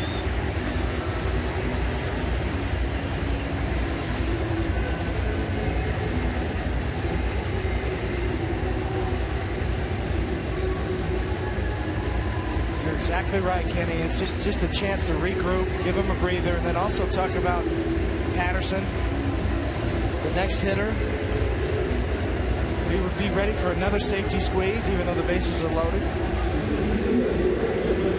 Yankees are going to bring the infield in. They're going to bring the outfield in. A lengthy fly ball will be good enough to win the ball game. So Lind at third, McDonald at second, and Molina at first. Patterson tonight has been on base 3 times. He's doubled, flied to left, and walked twice. He's tough to double up. He's got good speed. First pitch, swung on it, missed, strike one.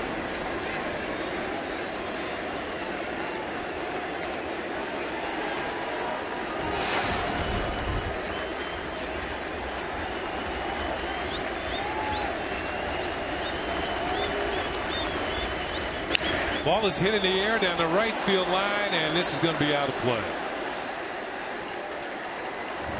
Mariano jumps ahead of Patterson. No balls and 2 strikes. A leadoff double by Escobar, a ground out, a walk, and 3 successive base hits. And Patterson 2 for 6 in his career against Mariano Rivera.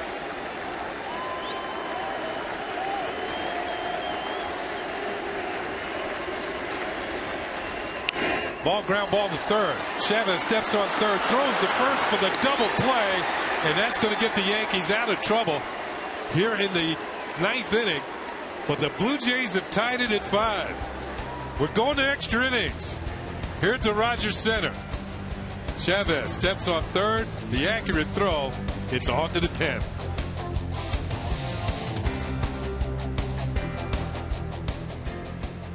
And a new pitcher for the Toronto Blue Jays, John McDonald, who, first of all, got down that safety squeeze, executed perfectly to get the runner home. And now, with the Blue Jays having tied the score, they go to John Roush. The tall right-hander, about 6'10". 5 strikeouts in 6 2/3, a couple of walks, 6 hits.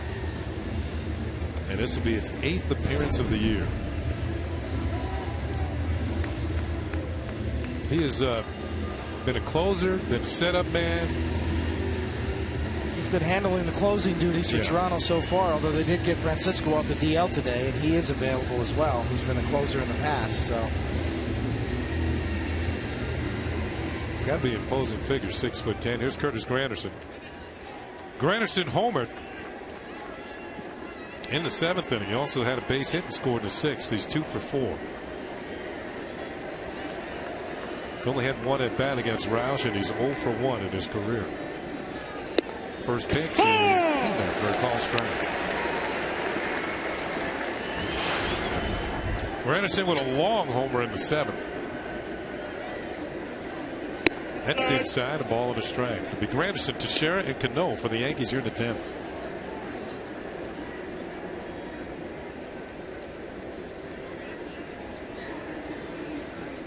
Ball 2. 2 balls and a strike.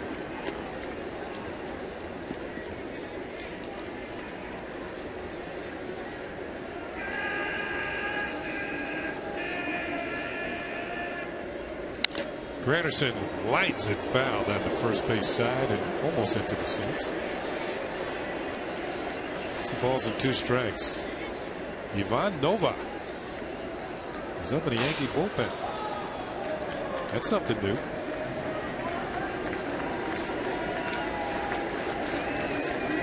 Breaking ball, and that's foul down the first base side.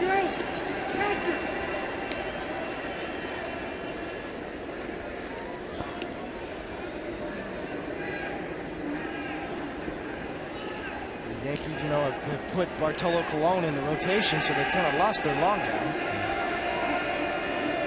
With Phil Hughes going on the DL, so you got to have a makeshift situation here in the extra innings. Full count now, and Curtis Granderson leading off here in the 10th inning. Mark Teixeira, the leading home run hitter, on deck. The 3-2 pitch. Granderson drives one deep but foul on the right field side, and that one made it up to the 1, 2, 3, 4th level. Make that the 5th level.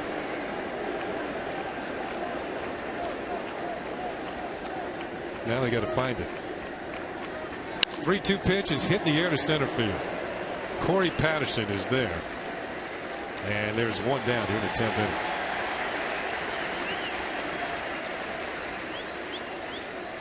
Roush is another one of those pitchers who's been around. The White Sox, the Nationals, the Diamondbacks, the Twins, and now the Blue Jays. Did a good job for the Twins last year when Joe Nathan went down.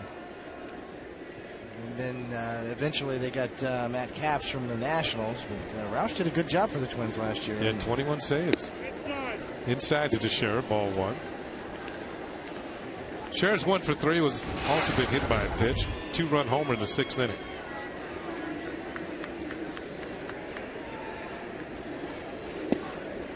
Ball 2. 2 balls and no strikes. Roush falls behind.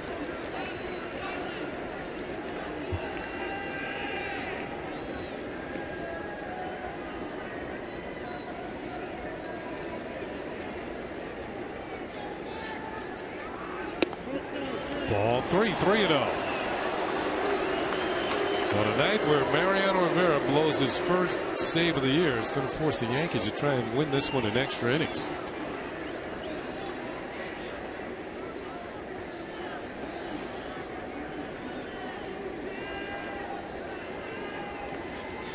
The 3-0 pitch, and it's ball 4. Working very carefully to Mark Teixeira. He draws a 1-out walk. So the potential winning run goes down to first base.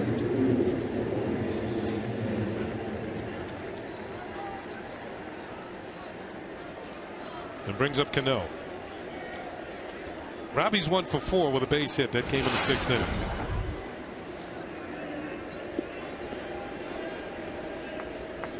Well, even though Mariano Rivera blew his first save of the year, that was a big double play ball to get out of that inning. Bases loaded and 1 out. Check swing grounder to Chavez, double play, and keep the Yankees in this game. Cano swings, hits a high fly ball down the right field line. Long run for Batista into foul territory. No chance to make the play.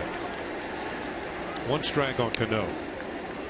This is the Yankees' 3rd extra inning game of the year. Thus far, they are 1-1 in extra innings. And for the Toronto Blue Jays, this is their third extra inning game of the year. They are 1-1 extra inning contest.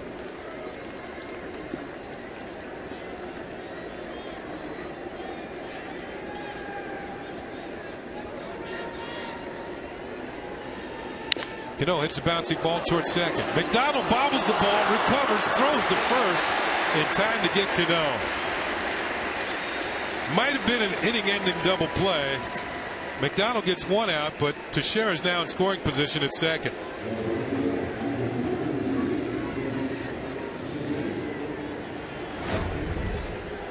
Tough turf hop. You see McDonald's thinking about going to second to cut down the lead run, but recovers and makes a nice play. Nice recovery to get Cano at first. As Roush talks it over with Molina. This day in Blue Jays history.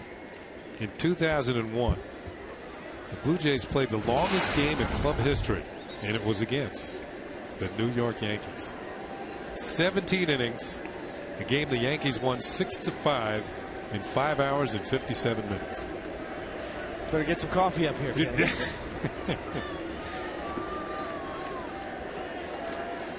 Swisher's 1 for 2, had a single his last time, and he has to jump back out of the way, and it's ball 1.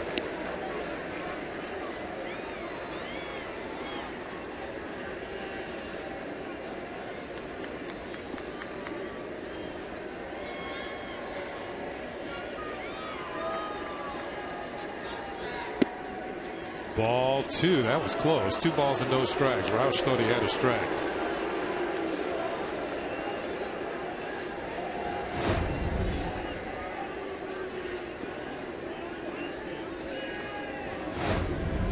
A little bit high.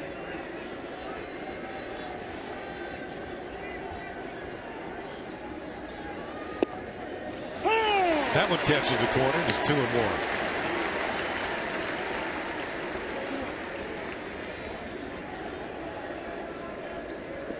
Long, tall John Roush, 6'10".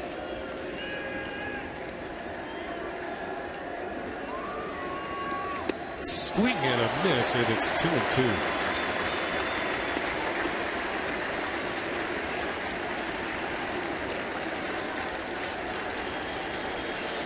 Swisher had one thing in mind with that swing. He was trying to leave the ballpark. So Mariano Rivera there, a little bit stunned. First blown save of the year. Gave up 4 hits at the bottom of the ninth. Look out, Swish jumps back out of the way, and the count goes full at 3-2. And we're going to have our, I don't know, we're around 50 conferences tonight on the mound between both teams.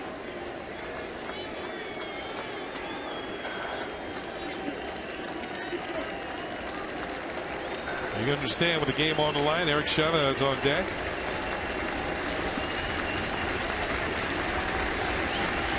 Teixeira at second. The 3-2 pitch, and it's fouled off by Swisher. Oh, good pitch to hit too. A little spinning slider at 84 miles an hour up in the zone.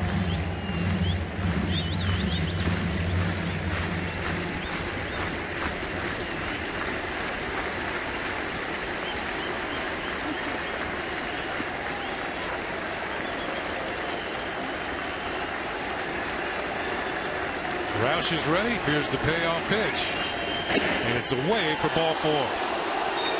Nick Swisher walks for the 3rd time tonight, on base for the 4th time. Second walk of the inning. It'll bring up Eric Chavez, and he has walked a couple of times tonight. Go along with an 0 for 2. He had the big hit on Sunday. Gave the Yankees a 6-5 win over the Texas Rangers. Can he do it here on Tuesday in Toronto?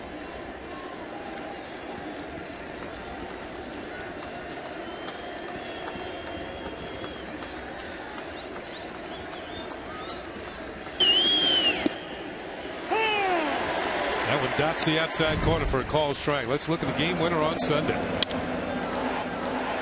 Solid single up the middle off Arthur Rhodes. It scored. Mark Teixeira. That was an 8th inning single. This ball is hit high in the air to right field. Bautista drifts. He's there, makes the catch, and the Yankees will leave 2 on in the top of the 10th.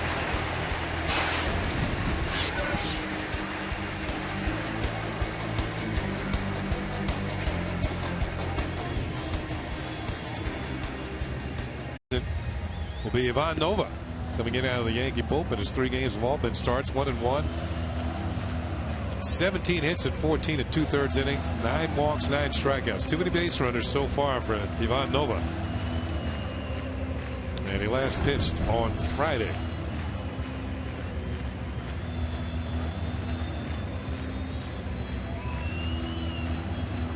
So there's an off day on Thursday, and Joe Girardi is going to make some adjustments to the starting rotation because of the off days. Not only Thursdays, but yesterday's off day. So Nova will get Encarnacion, Nix, and then Escobar. Those are the scheduled hitters for the Blue Jays here in the bottom of the 10th inning in a 5-5 game. A rare blown save from Mariano Rivera. His first of the season. And to me, David, it just seemed his control was off. Couldn't hit his spot.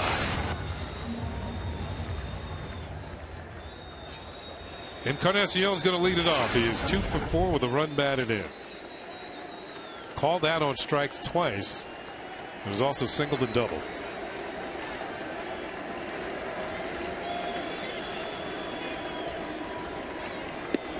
Nova misses high and in with the first pitch.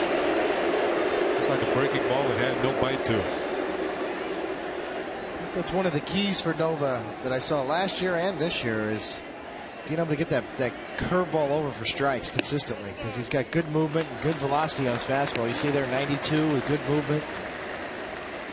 Generally has decent command of that. Pitch is fouled back over our heads, and it's 2-1.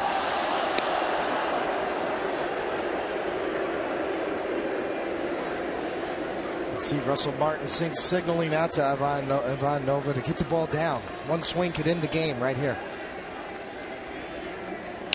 Pitch hit on the ground and through the hole for a base hit. Chavez was guarding the line. Well, the leadoff man is on for the Blue Jays here in the bottom of the 10th.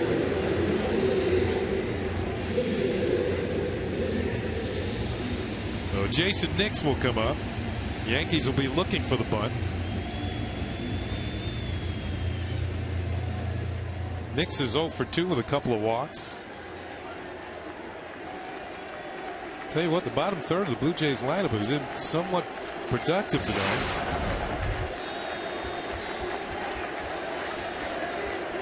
Timeout is called. Patterson been on base 3 times.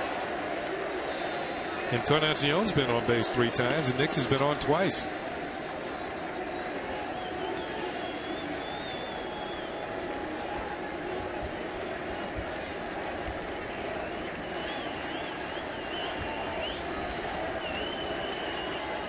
Throw to first. Keep Encarnacion close. Not so much to pick him off, so he won't get a big lead, and might give the infielders a chance to get a force at second on a bunt that's not so good.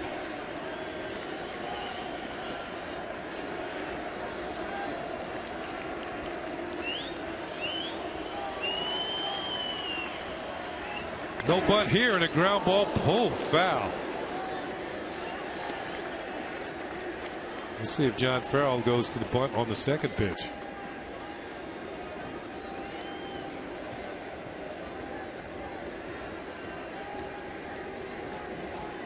Left-hander Boone Logan up in the Yankee bullpen. This has morphed into a battle of the bullpens.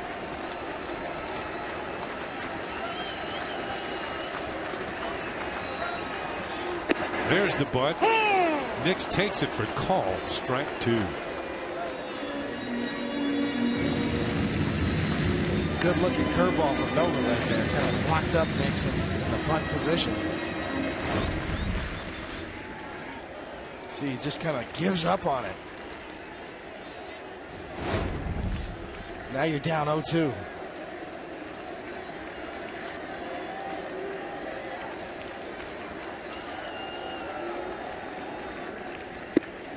Couldn't get him to chase that one, and it's a ball and 2 strikes.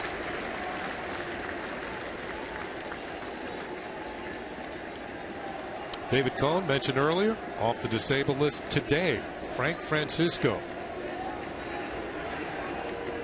Didn't get much of spring training this year because of a strained pectoral muscle and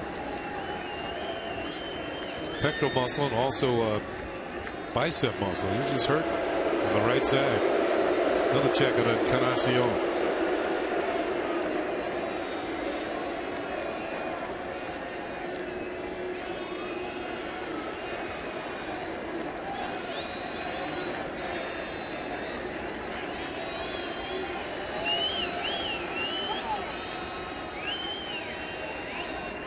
Breaking ball a little bit high, and it's 2-2.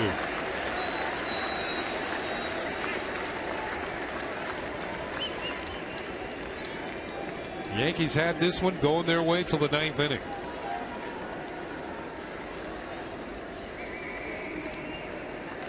Those are the 3 pitchers who are left in the Yankee bullpen. Logan's warming up. Noesi and Pendleton are the other 2. Pitch is hit in the air to right field, hit well. Going back is Nick Swisher, still going back, makes the catch. Encarnacion is rounded second. If the Yankees hustle, they can't get it back to first in time. Good play by Nick Swisher, hauling that one in. When it was hit, it looked like it had a chance to be an extra base hit and a possible game-winning hit. Encarnacion thought so. Instead, there's 1 out. Yeah, off the bat, it looks like it's going to get over Swisher's head, as Ken said. Gets a nice running jump on it. But you see, as Swisher comes around, I don't think he expects that Encarnacion was going to be that far around second, slipping a little bit. He's got to re-tag second base and get back. So 1 out, 1 on for Yunel Escobar, who got things started against Mariano in the 9th inning with a double to straightaway center. Nova misses outside for ball 1.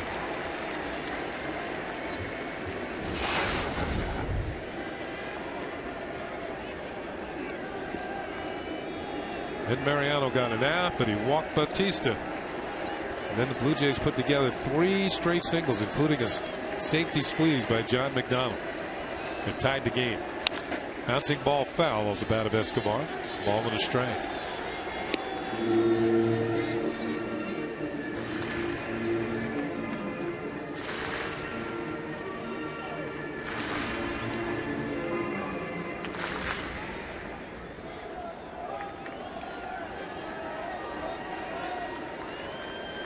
One on, 1 out here in the bottom of the 10th inning.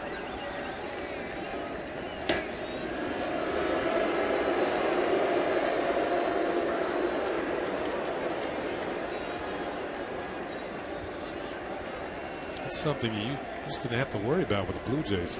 Stolen bases. They were a station-to-station team, just laying back in the weeds looking for something to hit out of the ballpark. They still have that ability, but now they run as well. Pitch is hit in the air to center field and hit well. Granderson going back, turns it to warning track, makes the catch for out number 2. Escobar gave it a ride, but he picked on the deepest part of the ballpark, and there are 2 down.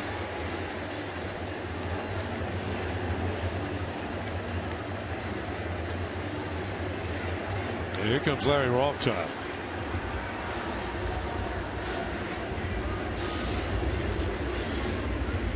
We've seen these last 2 balls hit pretty well. And with Travis Snyder coming to the plate, who is 0 for 5 with 3 strikeouts and really struggling big time.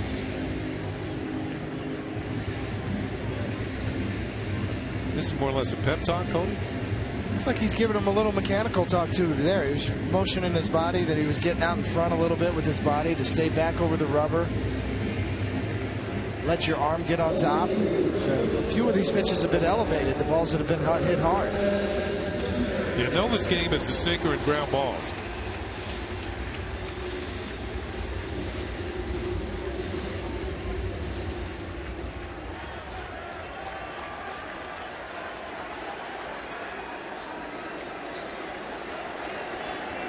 So here's Travis Snyder. And he takes a pitch inside, ball 1. Snyder, who had a 4 for 35 road trip, is 0 for 5 tonight, so he's 4 for his last 40. But even so, he leads the Blue Jays in runs batted in. Ball is hit towards the gap in right center field.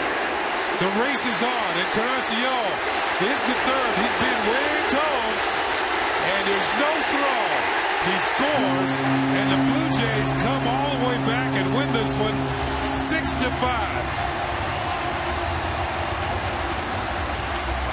Travis Snyder, who'd been struggling big time, 4 for his last 40, comes through with the game-winning hit in the bottom of the 10th inning. And he is now 1 for his last 1. And it's a big one. The Blue Jays were down 5-3 going to the bottom of the 9th. Scored 2 in the 9th inning to send it to extras and win it here in the bottom of the 10th with 2 outs. Travis Snyder gets the big hit to win the game. See a sinker down and out over the plate. Snyder, who's at Kenny had said, it really looked bad all night, especially on curveballs. Nova gets the sinker down. Snyder does a good job of going down and covering it, yanking it in the gap. The Encarnacion's coming home and is going to score easily with a Blue Jay win. Snyder's going to react after a hard night. Going to blow off a little steam with a game-winning hit. We'll be back to wrap this one up. Travis Snyder celebrating a win. The Blue Jays, coming off a road trip in which they went 3-7, win their open of the homestand.